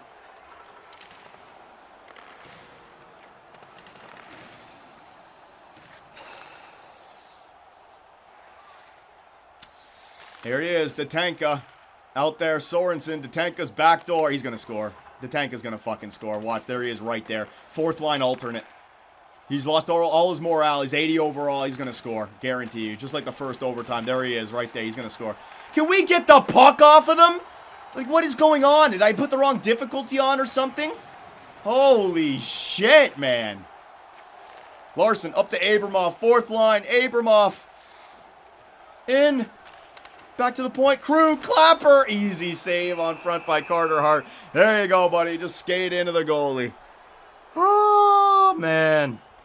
I wonder if it's because I started as a non-CPU game. If the difficulty is on, hang on a second. Is the difficulty too high? Should be on Pro for the gameplay.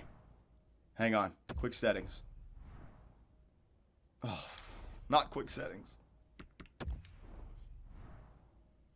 Yeah, it's on Pro. Never mind, it's on Pro. No, it's on Pro. Felt like it was like a superstar for them and Pro for us, but no, it's just our teams. All right. Enough trying to get an advantage here, John. Second line, Tulipov, win the faceoff, buddy, up against Joe Veleno. Woo! Oh, Krug. Oh, my God. Oh, Avery Lee just lays out Krug. Sends, oh, good job, Pasternak.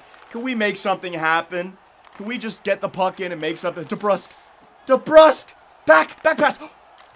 Oh, Tulipov, come on! You had all day to walk in and fucking Carter Hart. What a glove save. You guys wanted Tulipov as a draft pick. Ah. All right, he's out there again. Come on, Tulipov. Win that faceoff, baby. Carter Hart. He's going to win the Conn Smythe, this Carter Hart. Pasternak around. Oh, Tulipov. I love it. Oh.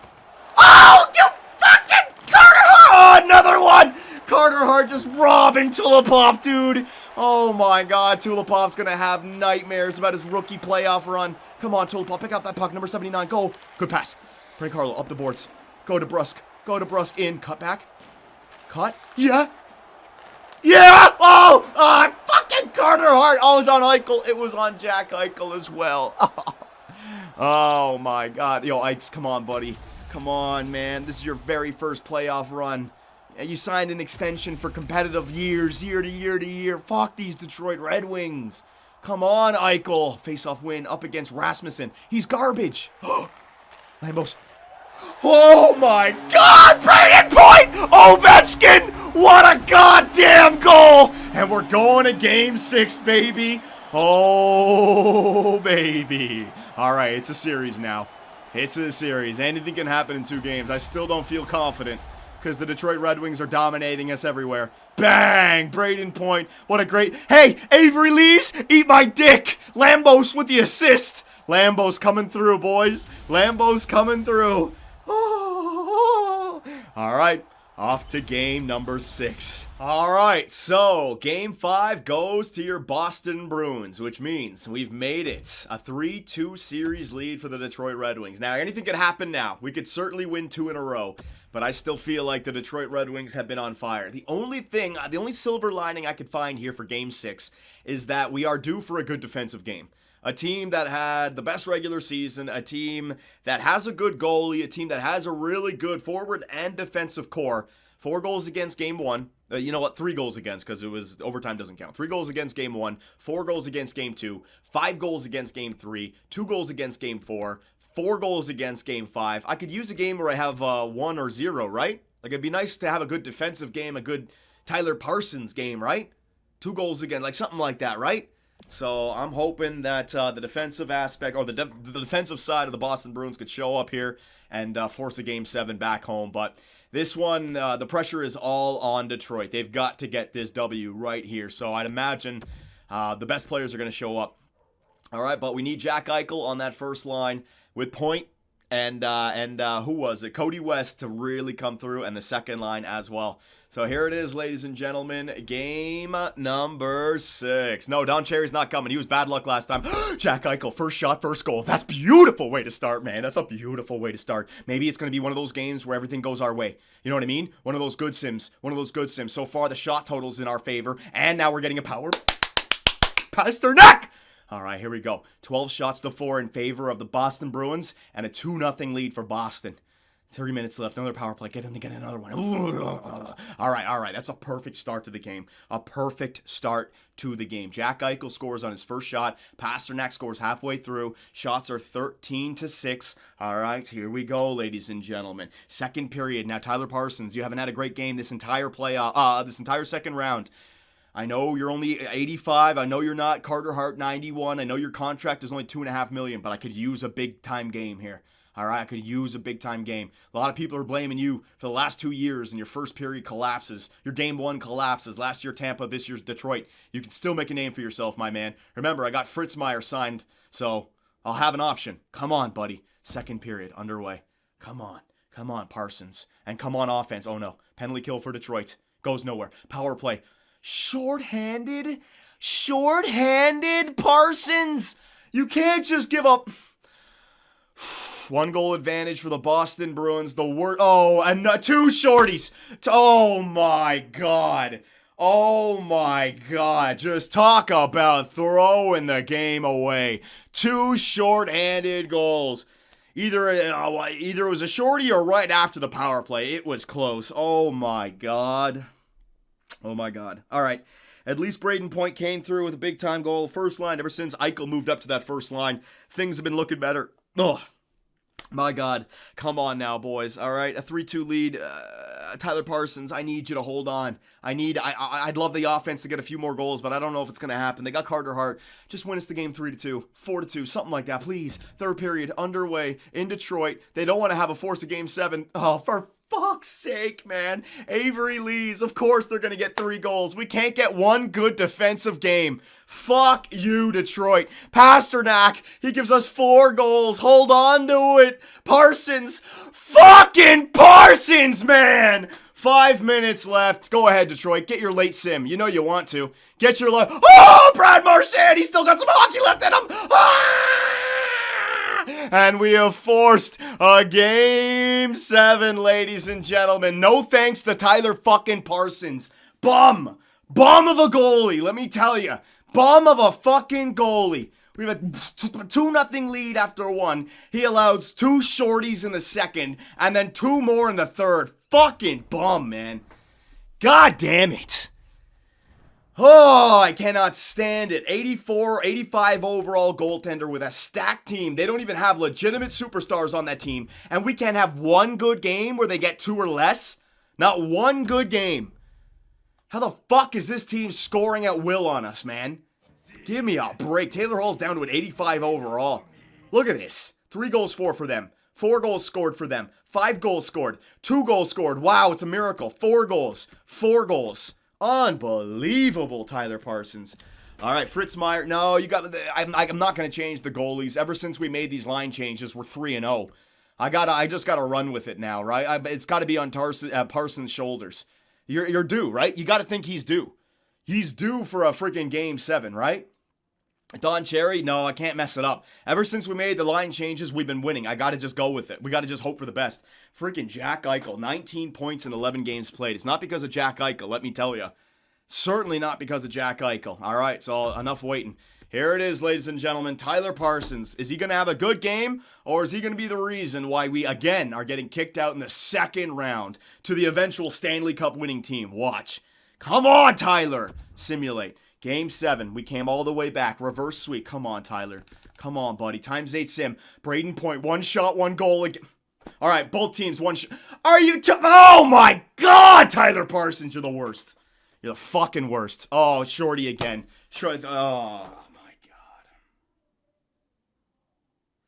Cody West gets us back within 1. 3 goals in the first. Like, unbelievable. Just cannot do anything to stop these guys. Their best player was like an 85 overall, and yet they are scoring at will on us. It's unfucking real, man. 3-2. Unfucking real. Cannot get a goddamn save. 3-2. All right, game's not over just yet. Unreal, man. Braden Point, good job. Cody West, good job. First line's coming through. Parsons, you fucking suck, man. Second period, underway. Come on. Come on, we're going to have to get like 5 goals in this game more than likely. Power play for Boston. Can we score? No, of course we can't. 12 minutes left, 10 minutes left. Halfway through the game, the Boston Bruins are trailing by 1. Of course, man. Yes, Cody West ties up the game. 4 minutes. Just get to the end. Oh, no. Oh, no. We kill it off. Get to the end. Get to the end. All right. All right. So, 3-0 series lead for Detroit. We end up tying it 3-3. 3-1 lead after the first. We end up tying it 3-3. Here it is. Tyler Parsons. If you aren't going to fucking show up right now, you don't deserve to be playing in the NHL. Put it like that, all right? You got the team on front of you.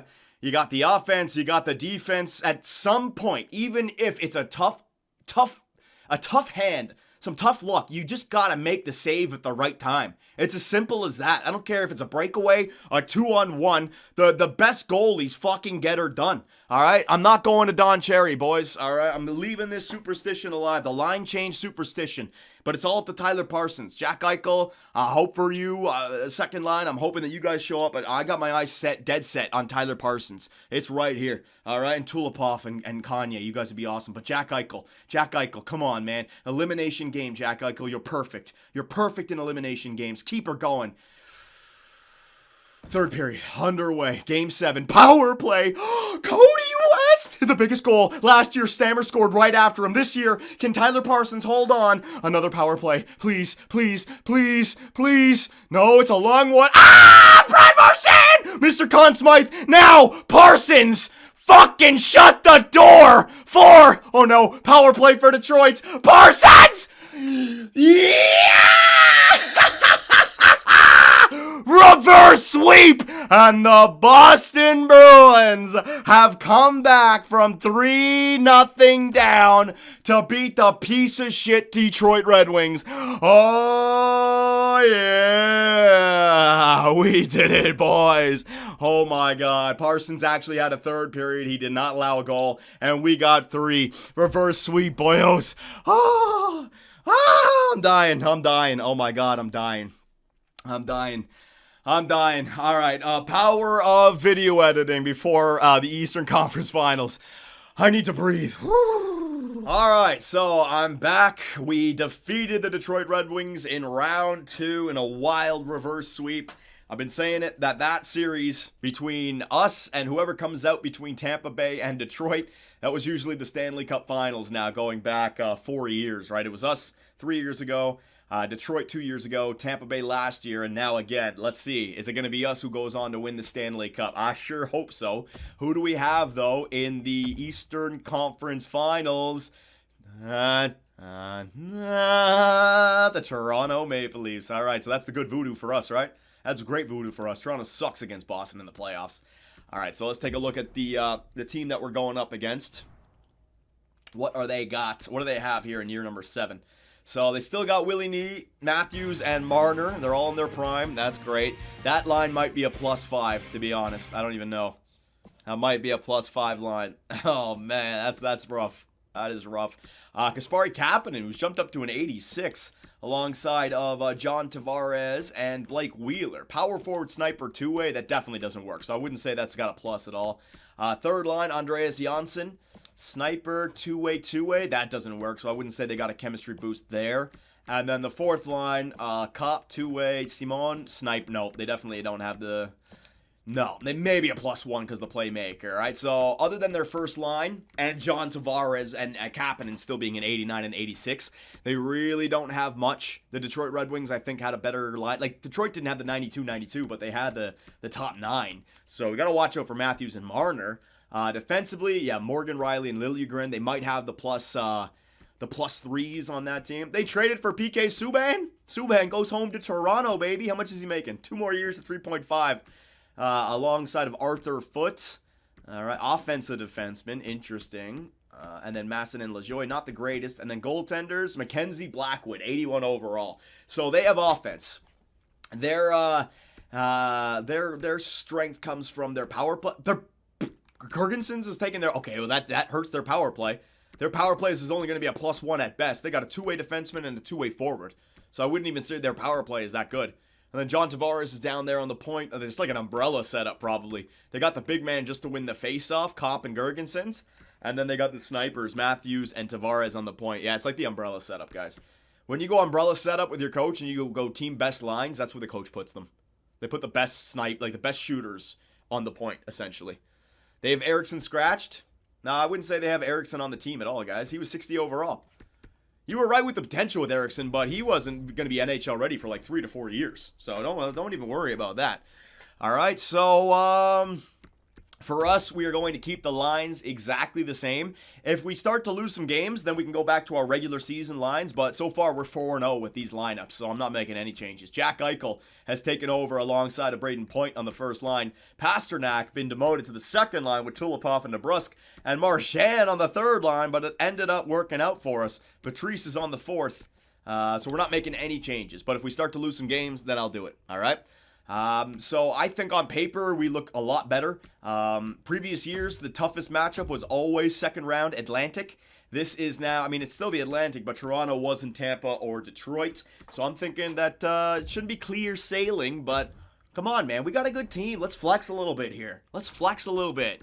I mean, we flexed against Carolina. Detroit almost whooped our ass. Here we go, the Toronto Maple Leafs. They're going to be able to score some goals, but they should not be able to keep the puck out of the net with an 81 overall goaltender and their superstar players being snipers. I mean, they're not going to play good defense. So come on, Boston. I want to see at least 4 goals a game. 4 goals a game kind of thing. No, don't worry about them scoring. Hang on a second. We don't know what the series is going to bring just yet, right? I can't compare what happens this series to what happened in last. Oh my, what a ball breaker of a goal there. Mitch Marner scores with 16 seconds left in the first period, and Tyler Parsons continues to play great goaltender for us. All right, people are saying to go to the backup, Fritzy. I might have to try that, to be honest. Power play for Boston. DeBrusk is going to score on Mackenzie Blackwood. Oh my God, Masson. 3 goals on 8 shots. The fuck are you doing, Parsons? How is he that bad? He's 85 overall. His role is exact elites. Jack Eichel ties up the game 3rd time in a row. Can we stop allowing them to get ahead in these games? Holy crap, man.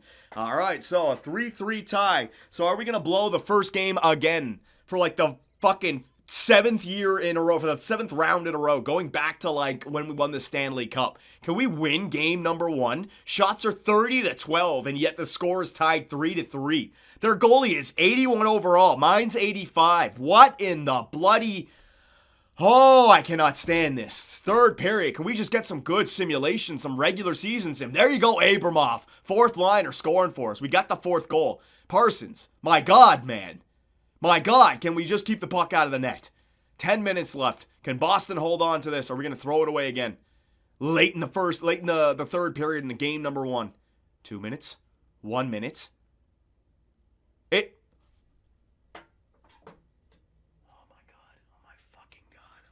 Fucking God. Tyler Parsons is the biggest fucking bum I've ever had on my goddamn team. You are, Fritz Meyer, you are getting the start for game 2. That is it. That is it. Fucking hell. Here we go again. Just throwing away game 1 because we can't keep the puck out of the net.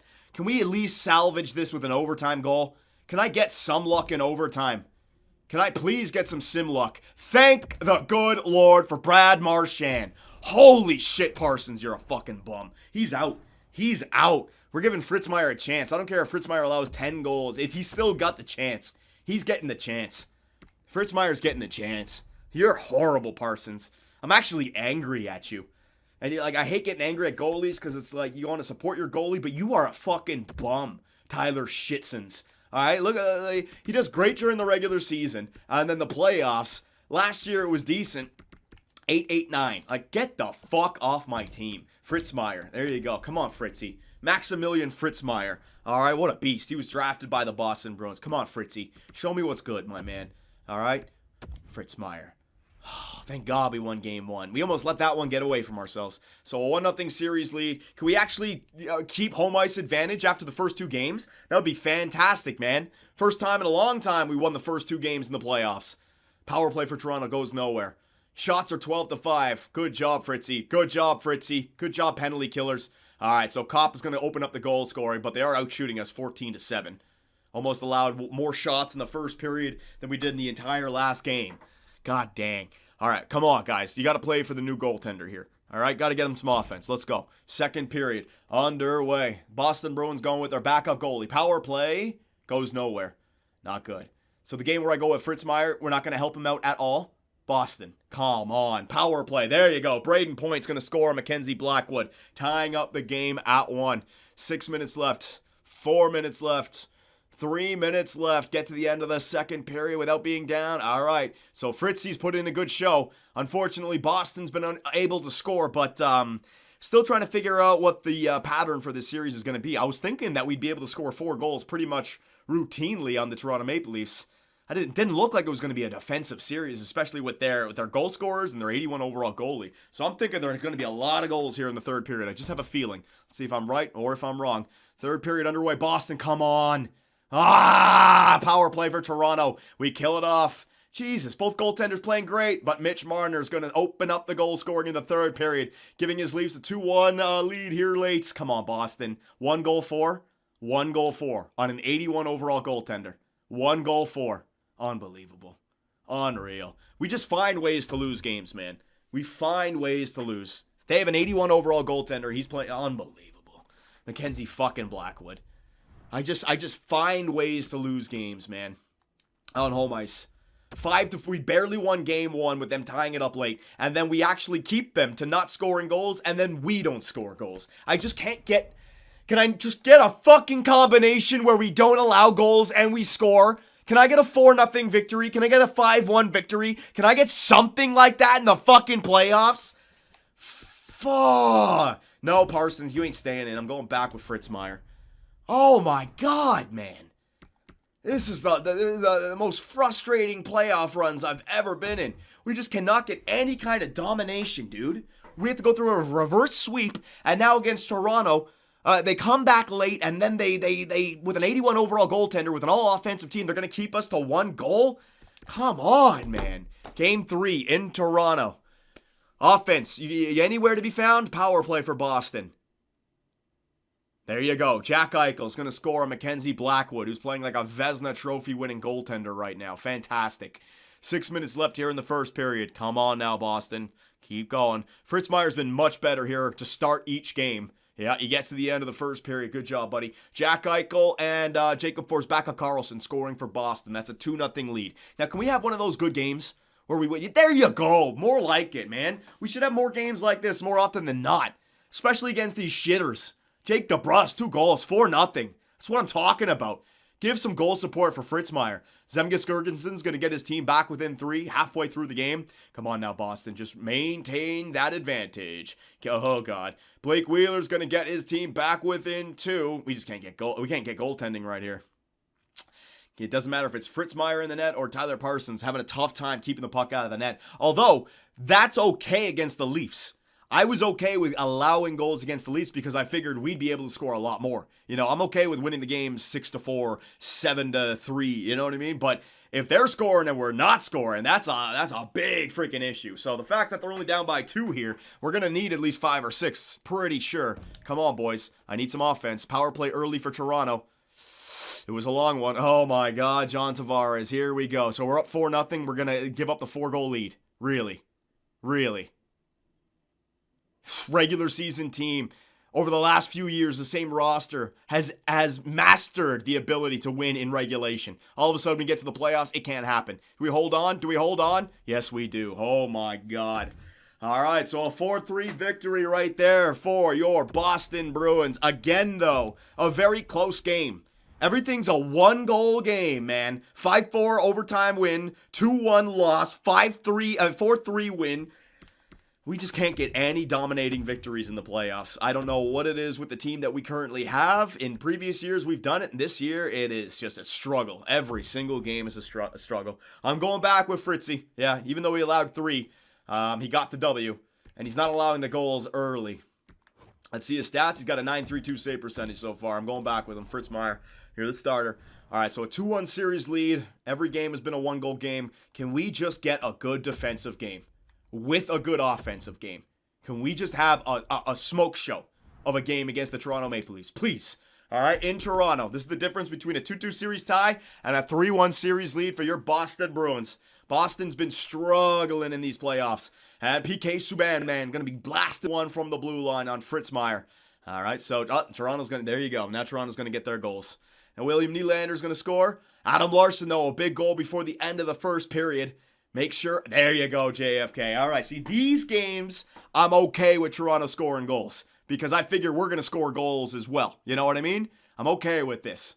As long as we can get that 3rd and that 4th and that 5th, and we're scoring the way we should be scoring against a team that has no defense and no goaltending, then I'm fine with them getting some early goals. But the offense has got to be there. So come on, offense. Keep on scoring here. Don't worry about it.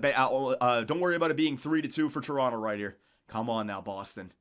Come on now, Boston. Where's that insurance? There it is. Patrice Bergeron. All right, so a 3-3 game halfway through. I got to figure we have more offense in us still. 5 minutes left here in the second period. 3 minutes left. 2 minutes. 1 minute. Yes, there it is. Pasternak. See, against Toronto, 4 goals is pretty much the standard, right? We just gotta find a way to keep the puck out of the net. Pasternak scoring. So a 1-goal lead. If we can hold on to this lead, we held on to the 4-3 lead last game. If we can hold on to this lead, that's a 3-1 series lead in the conference finals. That is huge. Come on now. Oh, Kanye, you friggin' beautiful bastard. Thank you so much, Cody West. 16 minutes. Oh, yes! That's more like it. See, this is the offensive game that I was thinking that would happen against the Toronto Maple Leafs. They score 3, they score 4, sure, but they can't keep us from scoring. And we get 5, we get 6, we get 7. You know? Same way over the course of the regular season. That's more like it. That's the dominating Boston Bruin offense that I like to see, ladies and gentlemen. All right, a 6-3 victory for your Boston Bruins. Fritz solid again. Yeah, Fritz Myers solid again. He's starting every single game.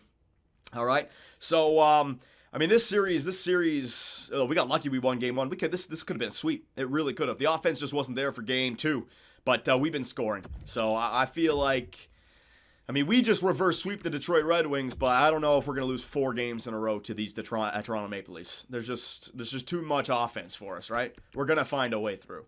So I'm just going to go back with Fritz Meyer every single game.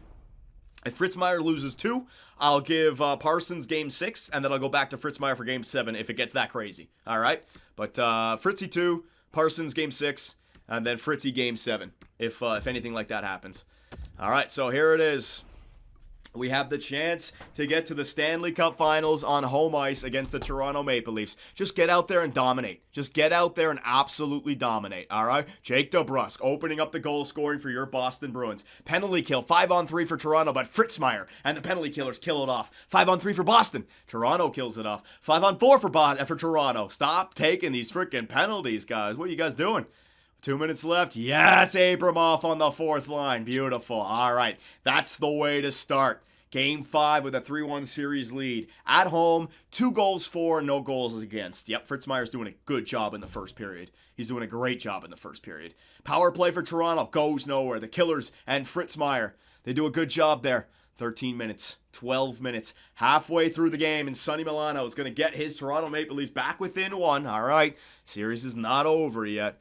Series could be a long one still unless we start scoring some goals here, boys. I don't want to be scoring the 2-1 game against the Toronto Maple Leafs. We saw it in game 1. They could score 20 seconds left.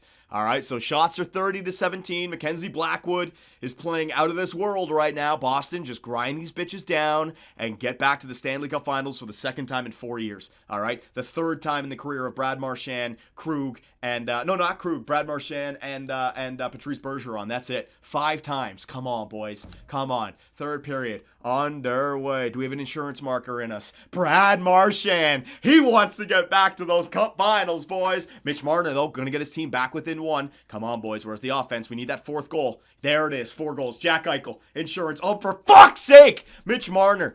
Fuck off, Mitch the bitch. 4-3 lead for the Boston Bruins here. I'm going to win another game 4-3.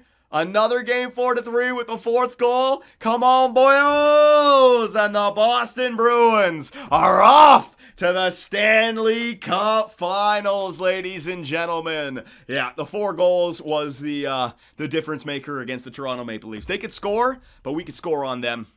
And other than that game 2 where they kept us off the scoring sheet, we scored at will against them, all right? That's more like it. But again, another 1-goal game out of 5. Out of 5 games, we won 4, so we dominated them. But only one of those 4 W's was a game where we dominated. Every single other game, 3 games, was a 1-goal game. It could have gone the other way just as easily, man.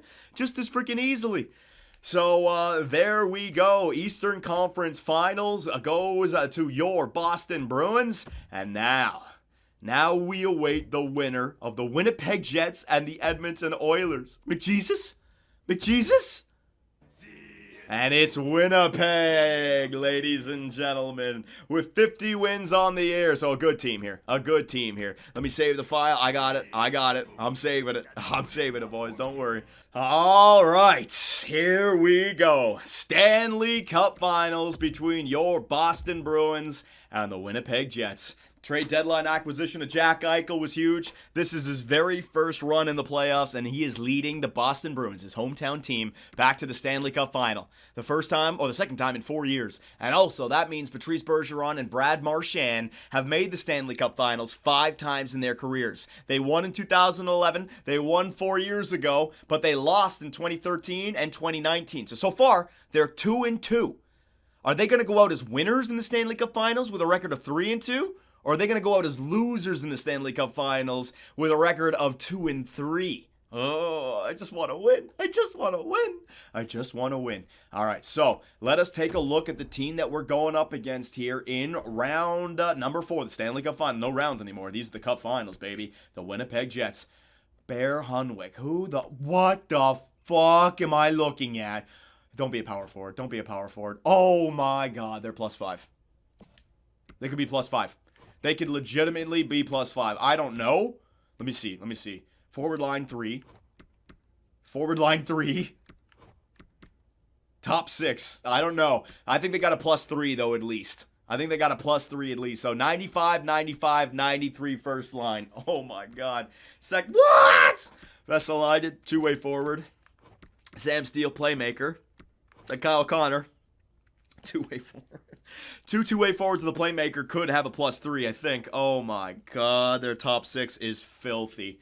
Well, and how old are these guys? 33, 28? Damn it, they're kind of like in their primes. Yeah, they're in their prime still. Joel Armia, Jordan Stahl, and Sven Barchizi. All right, so it drops off there. Two-way forwards. And a sniper. That's not going to work. And then Kreider, Nikkonen, and Nolan Patrick? They signed Nolan Patrick to a 1-year, $1.9 million contract, and he's playing on the 4th line. Wow. And they got him up to an 83 overall. How? I don't know. He must have had his morale really low. And then they gave him a chance. Damn, dude. That's rough. That is rough. Defensively, Josh Morrissey with Sami Niku. Brett Pesce with Victor Mete. All right, their blue line looks weak. All right, that's good news for us. We can take advantage of that. And is it still Connor? All right. So we can score.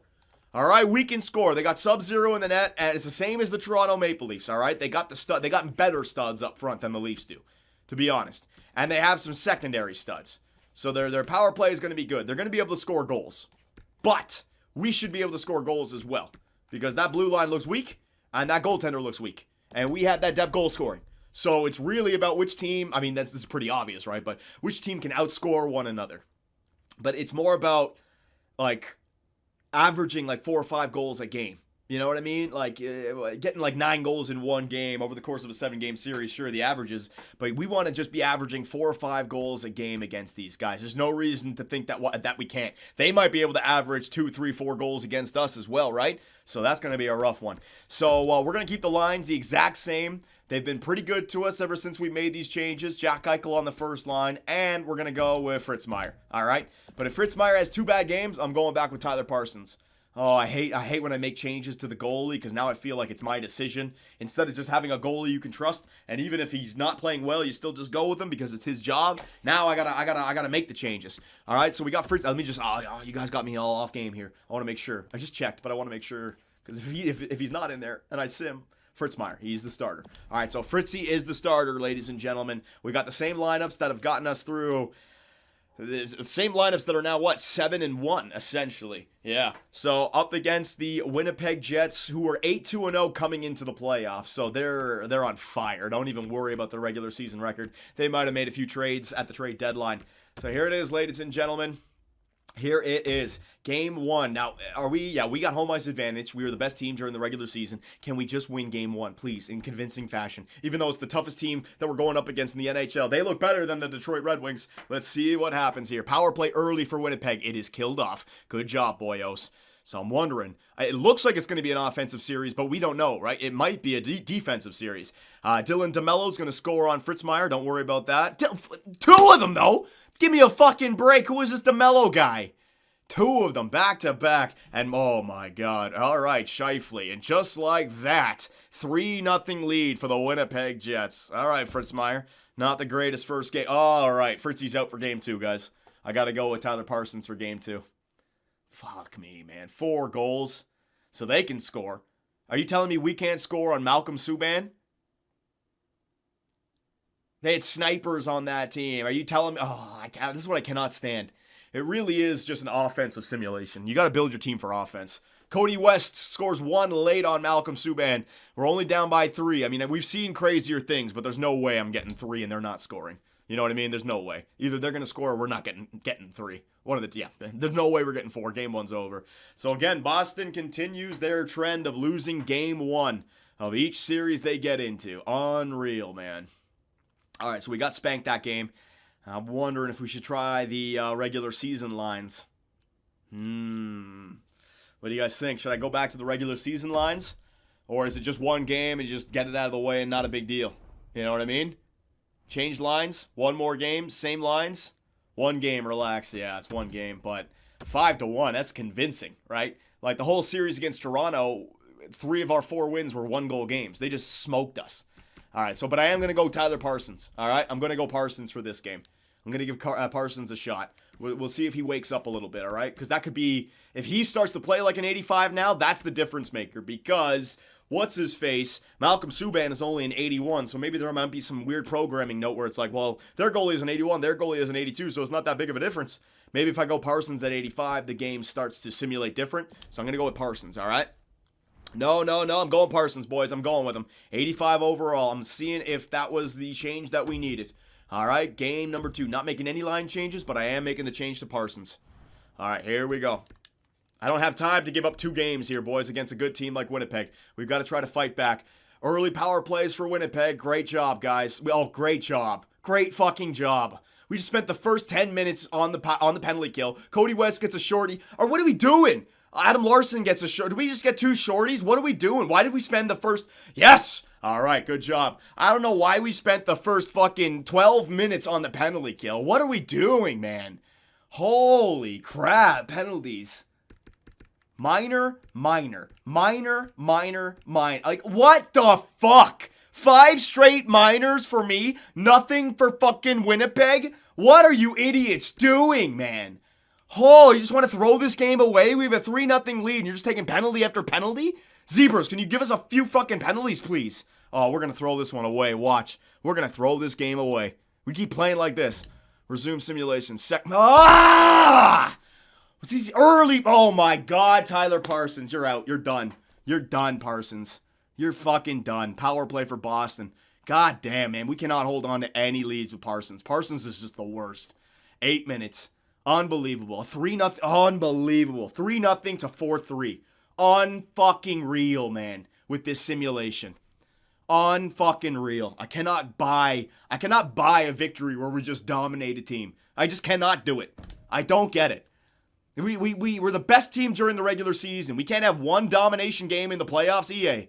God, get on your freaking development game. Oh, yep, Sam Steele, 5th goal of the game. Great. Just being outscored 5-4 in the playoffs. Awesome. 5-5. We get 5 goals. We still don't have the lead. 6 minutes left. 5 minutes left. 4 minutes. 3 minutes. 2 minutes. 1 minute. We're getting overtime. Overtime. Oh, my God. And I got to jump in and I got to watch it. You suck, Parsons. You suck so much. 5 goals for Boston. And we can't get the W. All right, so a 1-0 series lead for Winnipeg. This is the difference between a 1-1 series tie and a 2-0 series lead for Winnipeg going back home. Unreal. Hang on a second. Let me just go goalie game here. Yeah, CPU versus CPU game, so I don't have to do it. There you go. There you go. There you go. All right, let's jump in there. Fucking hell, man. I can't get any goaltending. And my team is stacked, man. We got 88, like we got 90 overall defensemen, 88 overall defensemen on the second line. I really think that D-men don't help out with defense at all. You know what I mean? I don't know what it is. All right. So here we are in Boston, overtime, game number 2, a wild game too. 10 goals have been scored and we still don't have a winner. Jack Eichel over to Kanye, he's going to lose the puck to Sami Nuku. And here come the Winnipeg Jets. The Winnipeg Jets can win this. They get to go back home with a 2-0 series lead. All they got to do is win 1 at home and they got a 3-1 series lead. 3 chances to try to win a Stanley Cup. But Boston, oh, back door. Eichel goes through the legs pass. All right, Eichel. That was shifty. Eichel. Oh, back door. Oh, man. And Subban is going to make that save. All right, Sub-Zero. Top 10 in goals. Braden Point and Cody West. Connor McDavid is up there, but he's not in the Stanley Cup Finals. All right, Jack Eichel, win that faceoff. Mark Scheifele is a good faceoff, man. All right, here we go. Faceoff. Yes. Back to the point. Carlo. Oh, man, that was that one time where it almost got there, but no. The Winnipeg Jets are going to take it off. Line tries to get through. Good step up by Torrey Krug. Carlo makes a good break up over the right side. Yes. Cody West. Finds, the third man. Point in. Wrister. What a save by Sub-Zero. Good save. Jack Eichel, move that puck. Help him out. Help him out. Help him out, boys. Don't take a penalty now, Jack. Don't take a penalty when you're behind. Oh, that was a horrible line change, Boston. That was a horrible change. Into the middle. Hunwick. Gonna find, slap shot. Oh my God. I hate slap shots in overtime. Pasternak over to Point. Point, he gets across the line. 3-on-2 rush. Come on, Point. Shoot that. Oh, just get in. Skate with it, out front. Shoot it! Oh my god, all right. He skates back to his point. Oh my god, you're right on front of the net. Why didn't you just shoot that point? Oh my god. Back to Victor Mete. Oh, he tried a centering pass. Point, skate. There you go, skate, point. Right through. There you go, through everybody. Point. There you go, a little angle. Keep it alive. Oh, he tries to go backdoor. Victor Mete is there, though. Oh, just find an open player and get a turd burglar. I wish I could just tell them what to do. I wish I could take over. Oh, good save. Pasternak, get off the ice. Point. Go, Pasta. Across the blue. On the right wing. In the middle. One-timer. Great save by Malcolm Subban. Fuck off, Sub-Zero. Well, you got to turn into like the best goalie in the world now. Kyle Connor. Sam Steele. Oh, good save by Tyler Parsons. He's going to go rolling up his stick out of play. Subban, fuck off, man. The 81 overall goaltender. Oh, I hate this game. You got to build your team for offense. Pure offense if you want a good simulation, man. First, second, third line, playmaker, sniper, power forward combination all day, every day. Kunin loses the face-off. Of course he does. Back to the point to Mello. Benning. Slaps up. Go, JFK. You're on the grassy knoll. That's not the grassy knoll. Oh, JFK, man. You blocked a shot. You had so much room. Oh, Jacob. There you go. That's a penalty!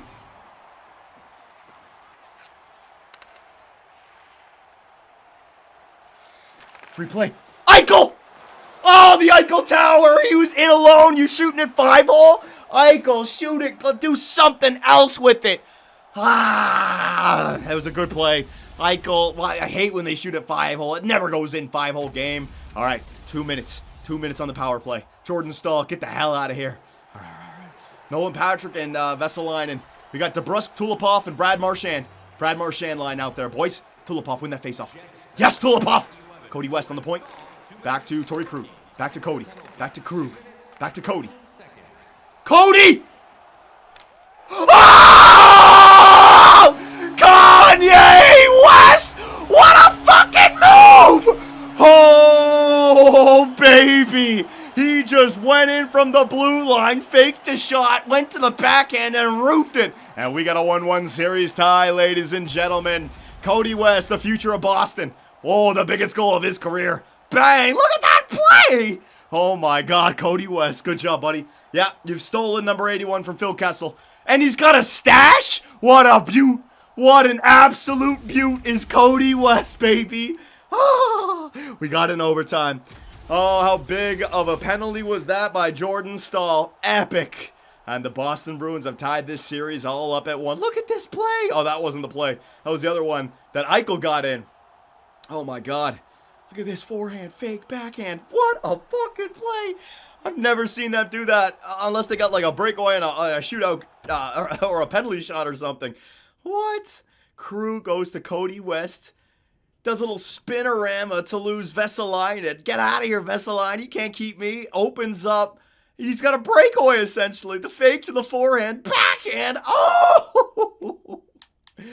Oh, my God. And look at that. What a beaut. What a beauty. What a beauty. West number 81. There you go, buddy. There's your highlight. What? I scored! Woo! You can see his eyes, man. Just get so big there. Yes! All right, so a 1-1 series tie. Question.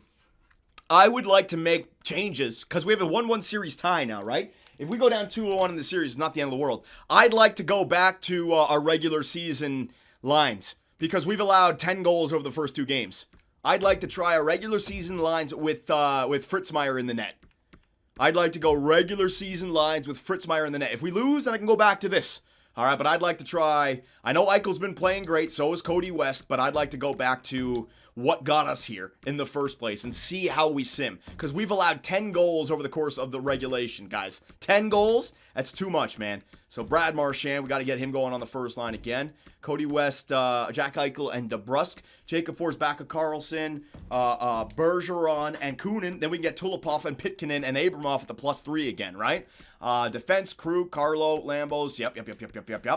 Special teams. I'm going to leave the special teams the way they were. All right. And goaltenders, Fritzmeier. All right. Don't do it. Why not? We have a game in hand here, guys. We just stole that game. You guys are saying hell no, like we stole that game, guys. We got to make some changes. After 1 game, you guys said it was 1 game. Fine. 2 games, we just allowed 10 goals. Don't do it. Nah, I'm making it. This is a free change. Even if we lose this game 10-0, it's only a 2-1 series deficit. Nah, this is a free change, man. This is a free change. Yep, this is a free change. I'm doing it. Okay, do it then. Yeah, this is a free change. All right, this team got us through Carolina. It got us through the regular season. All right, and we don't know what this team will do with Fritz Meyer as the goalie because we only started going Fritz Meyer with the new changes. So I'm going back with Fritz Meyer and the old school regular season lines. All right, so Game 3, thank God we won that one in overtime. Game 3 in Winnipeg, ladies and gentlemen. All right, times 8 simulation. Let's see if it was the right call or not. Power play for Winnipeg. And by the way, can we stop taking... Zebras are being fucking assholes. Yes, Carson Lambos opening up the goal scoring for the Boston Bruins. That's right, you got regular season Boston Bruin hockey now coming down on you. That's right, change those lines up a little bit. We can restock and reload. Now you got Pasta. Pasta's coming at you. And Eichel's going to be hidden underneath that second line. And what's his name? Fritz Meyer doing a good job in between the posts. All right, good job, boys. 2-0 lead after 1. Second period underway. Come on now, boys. Just keep on playing the way you played during the regular season. You're a good defensive team. Mark Scheifele, he's going to open up the goal scoring for Winnipeg. Fucking hell, man. We just cannot keep leads with Boston. Doesn't matter what I do. We cannot hold on to leads with this team. I'm not talking about the 1-goal leads, but the multiple goal leads, 2 or 3, and they're coming back. Damn it, man. We barely got any shots in that. All right, well, whatever. It's a 2-2 tie going into the third, so it was a little bit better. And we do know that they are a very good team. But, man, when's the last time we've just had an easy win? You know what I mean? When's the last time we've just had an easy freaking win with the best team in the NHL? Never. Here we go. Third period underway. Power play early for Winnipeg. Of course it is. Fucking hell. Nolan Patrick scoring on the fourth line. Oh, Kyle, oh my God, man. Oh my God. We cannot score. They just score. Oh my God. Yep. Have a blast. Have a fucking blast. There you go. Pasternak scored that third goal. 6 goals. Unbelievable. 7 goals. So 5 goals in game 1, 5 goals in game 2, 7 goals in game 3. God, man. Smart move, John. Yeah, I guess so. Fucking hell, man. This is hilarious. The team that had 19 regulation losses on the year, 54 wins, 3 games into the Stanley Cup. I cannot stand this simulation. They have an 81 overall goaltender. All right, and I have 1 goal for, 3 goals for. The 5 goals for, fine. Look what they've done. 5 goals for, 5 goals for, 7 goals for. Against the team that's in the Stanley Cup Finals. Give me a fucking break, man. Fucking hell, dude. Fucking hell. Can I get a good defensive game? It's a fucking joke. I know I'm swearing like a sailor, but this entire playoff run, man, we can't get anything going. We just cannot get a goddamn thing going. Struggling in every round. Struggling in every game. Even when we win, it's a struggle. When we're up by 2 or 3, they come back and tie it up. Like, Tulipov. There you go. With DeBrusk and Pasternak. Marchand down here. With, who was it? JFK and, no, hang on. Bergeron was on the third. Kunin. I'm going to put Jacob Forsback at Carlson. Kunin's face-offs weren't that good, right? 67, yeah. Jacob Forsback at Carlson down the middle, 78. There you go. All right, so there are the changes. Defensively, your defense needs changes? No, they don't. The defense is 94 and 93. These guys play outstanding. They're +8s. Like, they're pluses. I just don't get it. Lambos and Fleury, they're +9s. All right? Larson, -1s. They're not even, like, we're just getting beat in the power play, it seems like. Whatever, man. Special teams. 4-man power play. I kept that exactly the same. What about the penalty kill? Maybe there's something to the penalty kill that we could change up. Let me take Bergeron off the penalty kill. Let me just go with our best guys. Kunin forwards back of Carlson, Carlo, and Fleury. Those are our best guys. Lambos and those are our best players to put in the power play. Yeah. Brad Marchand and Bergeron. Those are the best guys to have on the penalty kill. I don't care what you say.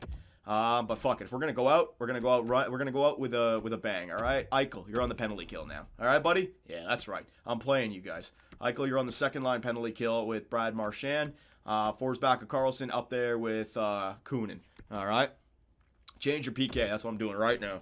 All right. Braden Point, you're gonna be on the 3-man penalty kill. All right, and same thing with here, the 3-man penalty kill, Jack Eichel, because it seems like we're being put on the 3-man penalty kill a lot in this. All right, bang, bang. And then, all right, give me a goalie that we're going with to the end of the playoffs. I'm just choosing one. I'm not going back and forth. One guy gets it. Fritz Meyer's an 8.95 save percentage. Parsons an 8.83. Doesn't matter who's in the net. They're both playing. I say Parsons just for an 85 compared to an 82. I just need one. Parsons. Yeah. Fritz Meyer had a good little run, but he's been shit in the finals. He had a 5-goal against game, and he had a 7-goal against game. We just got to go with the best team that we can put together here. So I'm going to go back with Parsons. All right? I'm going to go back with Parsons. If Parsons had the bad game, maybe I'll go back to Fritz, but this is all we got, man. It's the team. The Winnipeg Jets are just superior. That first line, the power forward sniper playmaker combination might be all she wrote. It might be +5. If it's a +5, then that's the reason why they're doing so much better. Although I don't know how they didn't have such a great regular season. Then they should have been doing that well the entire time. So 2-1 series lead for Winnipeg. We're not in trouble just yet. We lose the next one, and we're in trouble. So Parsons, Eichel, you're back on the first line. We're in Winnipeg. Can we have a game where we don't allow fucking 6 goals, 7 goals, 5 goals? If anything, because of where we are, the kind of team that we are due for a 2-goal, 1-goal against game, right? And we're due for some offense. Can we get a game, please? All right, Para, you goof. What the fuck are you guys saying, Para? I don't have time for this. Para, you goof, Para. Oh, look at me for 5 seconds, Para. All right, here you go, Para. Oh, yeah, I'm going to bring up a 77 overall goaltender. Oh, yeah, it's a great idea, dumbasses. And that's right, I'm calling you dumbasses because you got me off my game 5 hours into the stream. Could you just let me do my thing? God damn it. All right, so here we are. Game number 4 in Winnipeg. We have got to win this sucker, baby. Come on now, Parsons. Get me that W. We need some good defense. Power play. Doesn't matter because we had a 2-0 lead after 1 in the last game. So Winnipeg can score at will. Doesn't matter until the game's over. All right? Just got to try to keep the puck out of the net and chip away at them. Come on now, Boston. Find a way to score. We got to find a way to win that tough, tight game. Power play for Winnipeg. I put the big guns on the penalty kill now, so fuck it. I'm running with it. All right, so that's the first period, 0-0. Second period underway. 18 minutes left. Come on now, boys. Where's our offense? And now we're going to go into a defensive game? Yes. Kanye scoring some big-time goals for us. But remember, Winnipeg like that could score 5 goals. So, I mean, we still have half the game to go here. Parsons, I've been calling you out this entire playoff run. If you're going to deliver a good game, now would be the time. Because I don't know if we're going to score goals in this game. This might be, oh man, if we could steal this game as well. We stole game 2. If we could steal game 3 here, 1-0, that would be so huge. If we could steal a game, because then all we'd have to do is win 2 in a row. Oh, if we could steal a game, come on. Third period, I need you, Parsons. Everyone's ripped on you. Everyone's made you the scapegoat, essentially. All right? You've got to step up and be a part of this team. Be a factor for the cup win. Parsons! Third period underway. Come on, insurance would be nice as well. But Jacob Forsback of Carlson's not over. Tulipov, it's not over though. It's not over. I've seen voodoo before. I know how it acts. All right, they raise my expectations just to shatter them. Come on, Parsons. Just shut her down. Parsons. Shut her down, Parsons. All the way, every day. 3-0. All right, I got it. My prayers were answered, ladies and gentlemen. The hockey voodoo shined brightly upon us, and we got the one victory that we needed. All right, so it's a series. We were lucky to win game 2, and we dominated them in game 4. A 3-0 shutout. The first time I've seen that all playoff long. All right, so Parsons is the guy. We're not going back to Fritz Meyer. He got us that W. I don't care if he has 10 games against in a row. These are the lines. These are everything. All right? And they just prove that they can get the victory. If they can get it once, they can get it twice. They get it twice, they can get it another time. This is the team. This is it. All right, so a 2-2 series tie. Going back to Boston. Reclaim our home ice advantage. Come on, Boston. Simulate. Come on, boys. Come on. Tyler Parsons was there in game number 4. Come on, baby. 3-2 series lead would be so nice. Here it is. Cody West is, oh man, he's scoring some big fucking goals for us. The overtime winner. Last game, he scored the first goal of the game. This time, he's scoring the first goal of the game. Jack Eichel. The Eichel Tower. All right. That's 5 unanswered for us. Come on, Boston. Whatever we did to the lineups, It seems to be working now. We're due after all. After all those goals they scored in the first 3 games of the series, man. We're due. And we stole game 2. All right.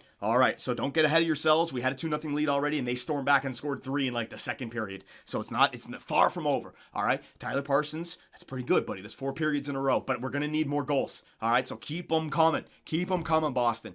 Keep them coming. Come on, boys. 18 minutes.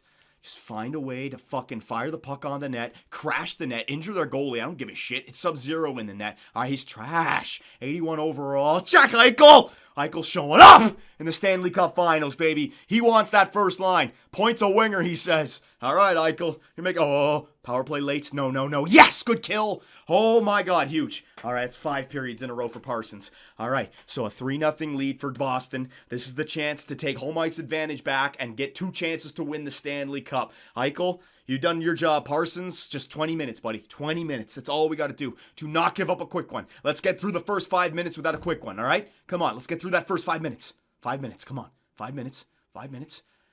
Nice, now get to 10 minutes. Oh, no. Oh, that's us. Oh, it's over. It's over. There's no way Parsons allowing 4. Oh, it's over! Yes, finally the voodoo's coming back for us. We're getting the simulation that we deserve as a Stanley Cup contender in games 4 and 5. Is Parsons going to go back-to-back here? Oh my God. Oh my God.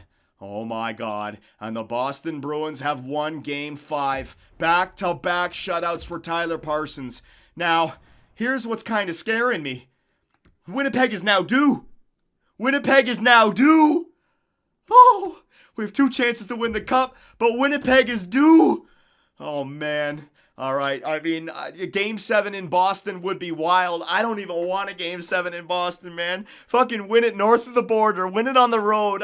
Just get it done, man. This season would be so magical. All right. Jack Eichel, the newest member of the Boston Bruins, signed long-term, hometown kid, first time in the playoffs, and he wins the Conn Smythe. Could you imagine Patrice Bergeron going out with a retirement with the Stanley Cup? Bergeron and Marchand now 3-2 in the Stanley Cup Finals. 5 times to the trip, and they win more than they lose. This would be perfect. Come on, man. Come on, game. Don't screw me up with the voodoo. Don't screw me up with the voodoo. Game 6. All right, we're not making any changes. And Tyler Parsons, make a name for yourself, buddy.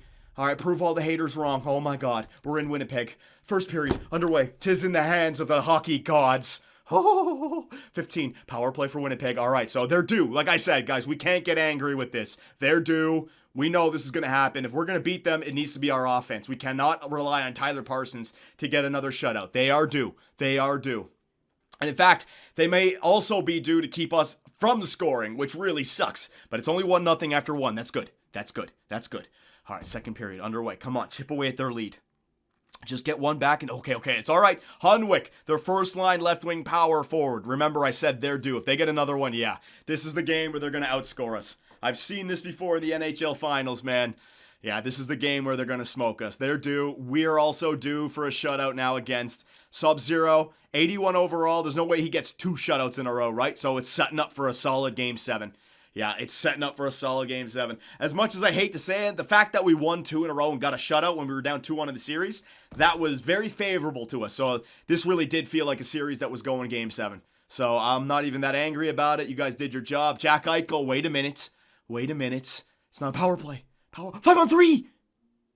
Oh! 10 minutes left. Come on, give me the third. Oh! Oh my God! Do we have a lucky goal on our stick right here? The game winner, the overtime, the cup winner. 3, 2, 1. Oh my God! Oh my God! Oh my God, we have overtime, ladies and gentlemen. They came back. 3 goals in the third, and we have overtime for the cup. Oh my God. Oh my God, I'm gonna die. I am going to die. Calm her down. Calm her down. All right, boys. All right, come on, Tyler Parsons. The in-game sim has been good to us. A lot better than the in-game sim. So, or the overtime sim. So come on, ladies and gentlemen. All right, I got my headset on. All right, who's got the game winner? Take your picks right now. Is it going to be Scheifele, Line? Niku? Or is it going to be Patrice Bergeron, Brad Marchand, old school Bruins, Torrey Krug, Cody West has already got a big one, Tulo. Oh, here we go. What a comeback for Boston in Game 6. It's the whiteout here in Winnipeg. If Boston scores, they win the cup. If Winnipeg scores, we got Game 7. Line trying to get through Torrey Krug. No. That's why we pay him $13 million. Cody West. Oh my God. Oh, point shoot it, you idiot. Why are you passing? Oh my God. Line. He's in. He's going to back pass it. Josh Morrissey coming in. Oh, Hunwick. Oh, that big time power forward. We do not like to see that guy. We do not like to see that guy with the puck. Get the puck off him, boys. Down low to Line. Line coming out. Oh no. Patrick Line takes a shot. A good save. Jack Eichel gets it up to Carlo, who gets it up to Cody West. And here come the Bruins across the blue line. Cody West taking his time with it. Tries this. Oh my God. We keep on sending bad passes, which result to a freaking odd man rush, guys. Oh no. Morrissey. Oh! Come on, Boston. Oh, Scheifele. Hunwick. What a save by Parsons. All right, guys, stop with these horrible fucking passes into the slot off the rush. Can we get some shots on the net? Cody West has tied Connor McDavid for the lead in goals. Can we get some better shots on target? Tulipov up against Sam Steele. Face off. Tulipov, come on, buddy. You've been a good face off man so far. And he's gonna win. Good job, Tulipov. Up to DeBrusk. DeBrusk got the big contract coming next year. Prove us why it was a good idea. DeBrusk in. Rister! Oh, Subban with the save. DeBrusk, though, on Brett Pesce. Doing a good job with that forecheck. Tulipov! Pasternak! Oh, my God, what a save. That was a golden opportunity. Malcolm, Sub-Zero, Subban. If they win the cup, remember that save. Oh, I'm shaking. Tulipov, still out there. Great face-off, man. Up against Sam Steele. Tulipov wins it again. Back to Fleury. Back to Lambos, our draft pick, Lambos. No Lambos. Should I have gotten Avery Lees? Kyle Connor in. Oh, he dekes to the outside. Dekes back to the inside. Centers it. Oh, it just misses the goal. Come on, Lambos. Make something better happen. Lambos. Oh my God, Lambos. You idiot. Can you not turn the other way? Oh, what a save by Parsons. Lambos with 2 horrible turnovers. But DeBrusk is Lucy. Oh, what a move by Pasternak. Back. Oh. Forsback almost won the cup again. Holy shit. Oh, here come the Winnipeg Jets. Back across the blue line. Little toe drag. Slap shot. Easy save by Parsons. Fucking Lambos, dude. How are you going to turn that over in your defensive end? Jeez. I know you haven't been programmed to turn to your backhand, but find a way through your programming and beat EA. Come on, buddy. The cup's on the line. Third line, I got Forsbacka. Face-off win. Good job, Forsbacka. Luukkonen. Brad Marchand. This would be legendary if Brad Marchand could get the game-winning Stanley Cup goal. Brett Pesce. Oh, the forecheck almost worked. We can't get in the offensive zone pressure right here. Come on, guys. Let's move it into the zone with puck possession. Larson turns up the ice.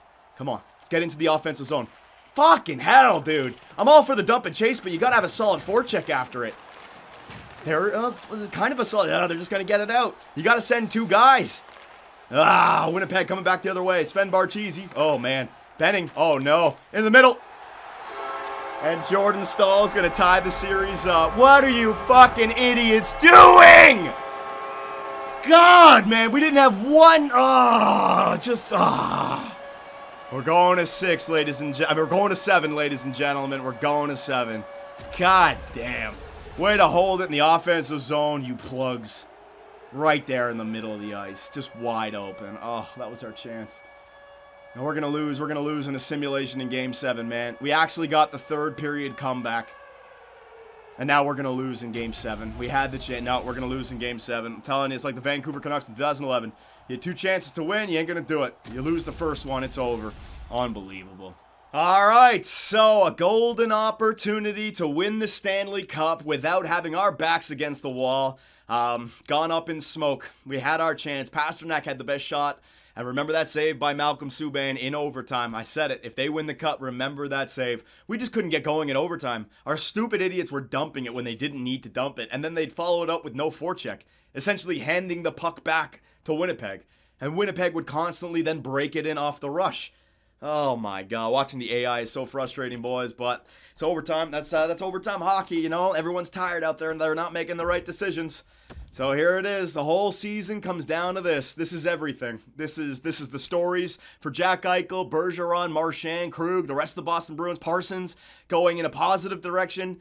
And the other side of that coin, another disappointing year after a President's Trophy run in Game 7 when you had two opportunities to win the Stanley Cup. I don't feel good about this, boys. I don't feel good about this whatsoever. All right, I've done plenty of simulation. We had our chance right there, and we got the sim in the third period. We had 3 sim goals. If I'm gonna take a guess, I feel like this is gonna be a blowout victory for the Winnipeg Jets. Like one of the first 3 games. Remember that? Where they whooped us 5-1, 7-3. Oh, I'm not liking it. But here it is, all right? Do we have a hero? I need a hero. I need a hero. Please, somebody, please. This would be everything for this team. This would be the start of a dynasty. Please, simulation. Give it to me. Oh, it's in the hands of the gods. I hit simulation. Oh, it's on. It's home ice advantage. Home ice advantage. Parsons in the net, please. Can we just get the first goal of the game? Can we just get me something going? We're out shooting them, which is good. Power play for Winnipeg. And Patrick Laine is going to score on the power play. Come on, just get to the end of the first. Only be down by 1. Don't be down by 2. Don't be down by 2. Don't be down by 2. I'm telling you, the simulation is not going to go our way. We could be shut out 5-0 in this game. I'm telling you. We got the sim in the third. We got the 2 shutout sims. We stole a game. We needed to win game 6. Pasternak, you had it on your stick. We're out shooting them 12-6. Maybe our team is going to play better here. Come on. Second period underway. Come on, Boston. Oh, no. Patrick Laine, another power play, please. No, we're losing it. It's over. It's going to be a romp, stomp, shutout. Braden Point gets us back within 1 halfway through the game. All right. It's not over just yet. I thought we were going to get shut out probably. Power play. Come on, man. Come on. How is fucking lazy Laine going to show up in a game 7? Give me a fucking break, man. 27 shots to 15, and Parsons turns back into the Parsons that we all know and love. Oh, my God. If there's anyone that can come to our rescue right now, please, I need you. Boston! Come on, baby. You can beat these pieces of shit from Winnipeg. All you gotta do is grind it down and win it for blue. All right, Grapes. Let's see if that's going to be the difference maker, the motivation. It all comes down to this as Patrice Bergeron steps up in the locker room and he lets everyone know, guys, this is going to be the last game of hockey I suit up for in the NHL. All right, it's been a pleasure playing in this city for the last 18 plus years. It's been a pleasure to be playing alongside of you guys for the last few years. All right, I want to go out as a champion. I want you guys to all experience championship. Let's get out there and beat these bitch-ass Winnipeg Jets. All right, let's see if it's enough. Don Cherry and Patrice Bergeron speeches, boys. It's everything. This is Patrice Bergeron's last game. What does he have in store for us? Please, third period is underway. Oh my God. Oh my God, the Zebras. Oh my God, the Zebras still handing out power plays into Game 7. Fuck off, would you? 10 minutes left. Oh, it's just Malcolm Subban. Power play. Malcolm Subban. We're not going to score. So we're going to jump in then. The last 3-4 minutes, we got to watch it. Computer versus computer game. If we're not going to get the sim, we're going to watch it. It's still a simulation. Don't worry. It's still computer versus computer. But if we're going to go out, I can't go out in the sim. We're going to fucking watch it. I got to watch Patrice Bergeron's last shift. Are you kidding me? I told you, man. We got the simulation in the last game 7. We're going to show up and score 1 goal. Oh, my God. All right, here we go. Effing Laine. I know, right? Am I playing? I don't think I'm playing. Let's see. Am I out there? No, I'm not. All right, 4 minutes left, boys. Gameplay for Game 7. If we're going to get a goal, if we're going to have a game, I don't want it to be the simulation. I want it to be the gameplay. So we're going to see. Can you guys stop dumping it in? We need the puck! Dump and chase works when you know how to program forechecking, EA. But when you just tell them to blindly dump it when they don't have to, they just turn it over. Kunin, in. Oh my God. It worked. All right, Brad Marchand, back to the point. Steps in. Oh my, it's Malcolm Subban. I swear to God, 81 overall goaltender. Just going to play like an absolute beast. Give him the Conn Smythe game. Just give him the Conn Smythe. I swear to God, goaltender stats are meaningless in this piece of shit. Next year, I'm building first line, +5, power forward, playmaker, sniper combination. That's it. That's fucking it. Eichel, face-off win. Back to Krug. Oh, point! You scored that in over. Are you kidding me? And now we're missing the net wide open? Are you kidding me? I just can't catch any breaks, man. I can't catch any breaks. That's the overtime goal. Oh, my God. Braden Point, 94 overall. Yep. Have a blast. Have a blast game. Everything going against us. Point. Cody West. Cody. Back to the point. Carlo. Why is everyone on their backhand? Everyone's on their backhand. Everyone's on their backhand. Carlo. Step in. Step in. Everyone's on their backhand. Everyone's on their backhand. Everyone's on their backhand. Great job, EA. Great job set up. Into the middle. Turd burglar. Oh, good job, Carlo. Almost take that into your own goalie. That was awesome. Cody West with his green friggin' laces. Look at that. Cody West with the turn back. Solid. Cody! Oh, just go across the goalie. Why do you program 5-hole wrist shots, EA, when you know they don't go in? Cody West had a goddamn dunk just set up right there as the cup is in the building.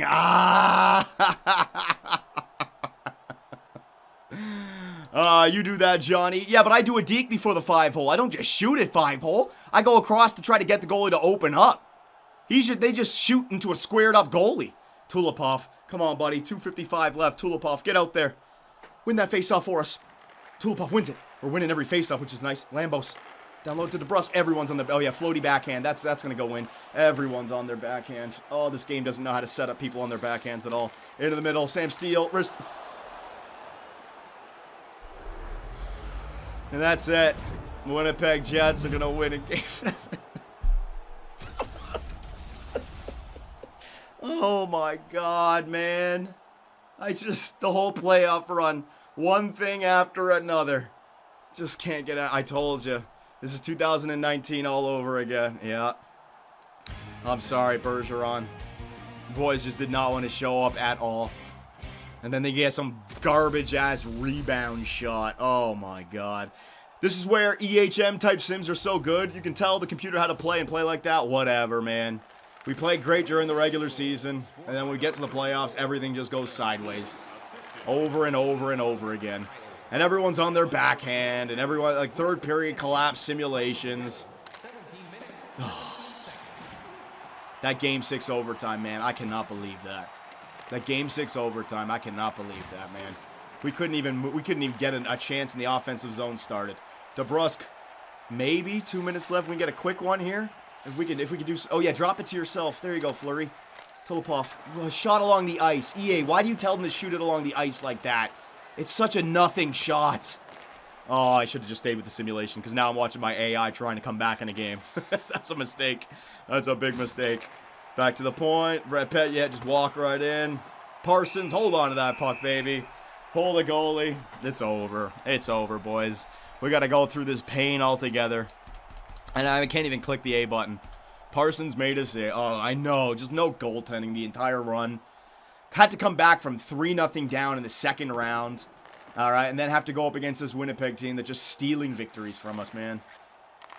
5 goals for, 5 goals for, 7 goals for. Here in Game 7, 4 goals for. And we got one team that scores more than 4 goals for per game during the regular season. All of a sudden come into the playoffs and cannot do a damn thing.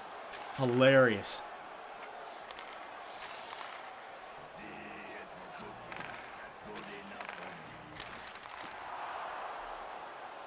Oh, this is painful. This is painful.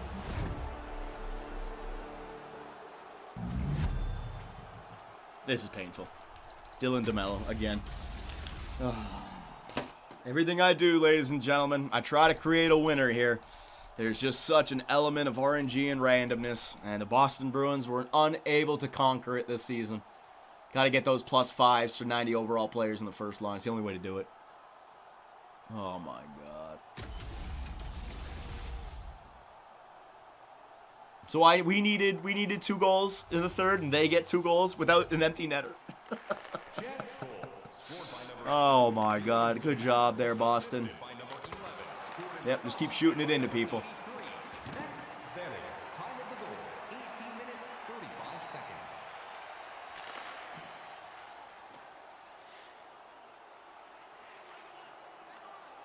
Poor Jack Eichel, man. Why? EA, why constantly? Why are they fucking constantly shooting along the ice? What the fuck is he doing? It's nonstop saved. What the fuck, man? Oh my god, go backhand across him!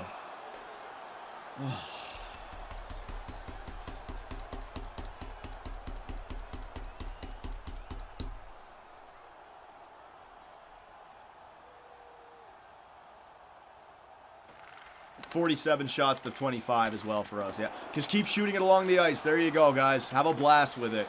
There you go. Get angry at that ice.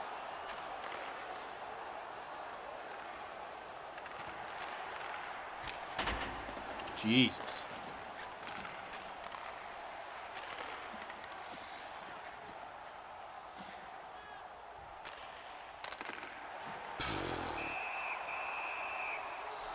All right, Boston, you guys did great here in Game 6 simulation and Game 7 simulation. Playing awesome.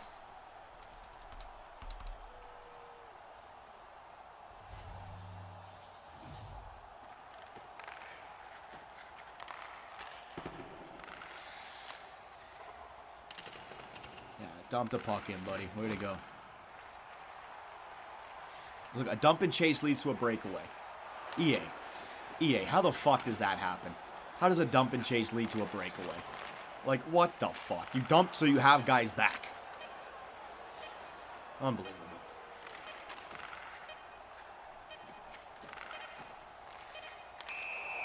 Oh my fucking god. It just...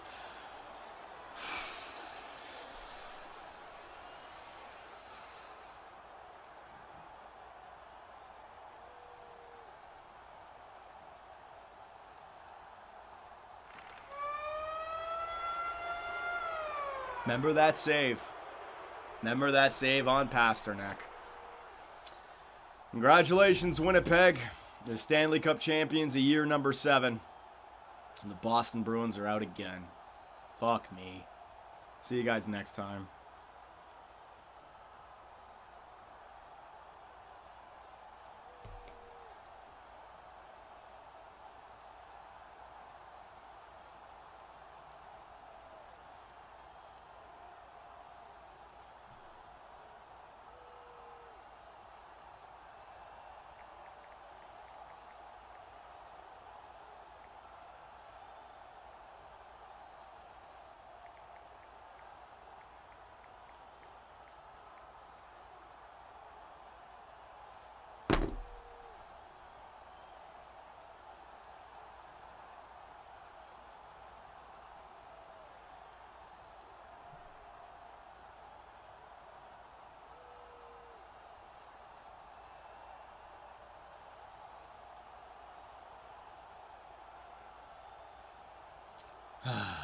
Congratulations, Scheifels.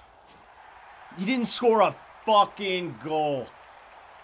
I lost to a Conn Smythe winner who didn't score a goal in the playoffs. Oh my god.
Sick and tired of this game with his fucking goalie stats, man. Yeah, give it to the 81 overall fucking wonder here.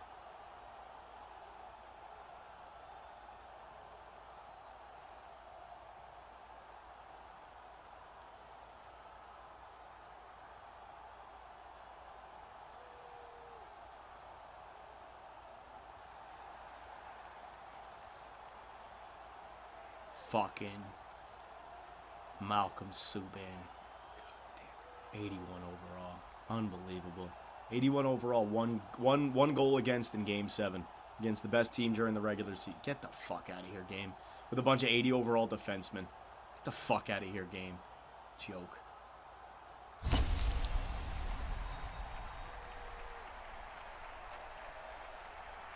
Hey guys, Johnny here, and thanks for watching. If you enjoyed the video, give us a like, hit that subscribe button, and make sure notifications are on so you don't miss out on any new content. We also live stream on Twitch where I take days off my life for your entertainment.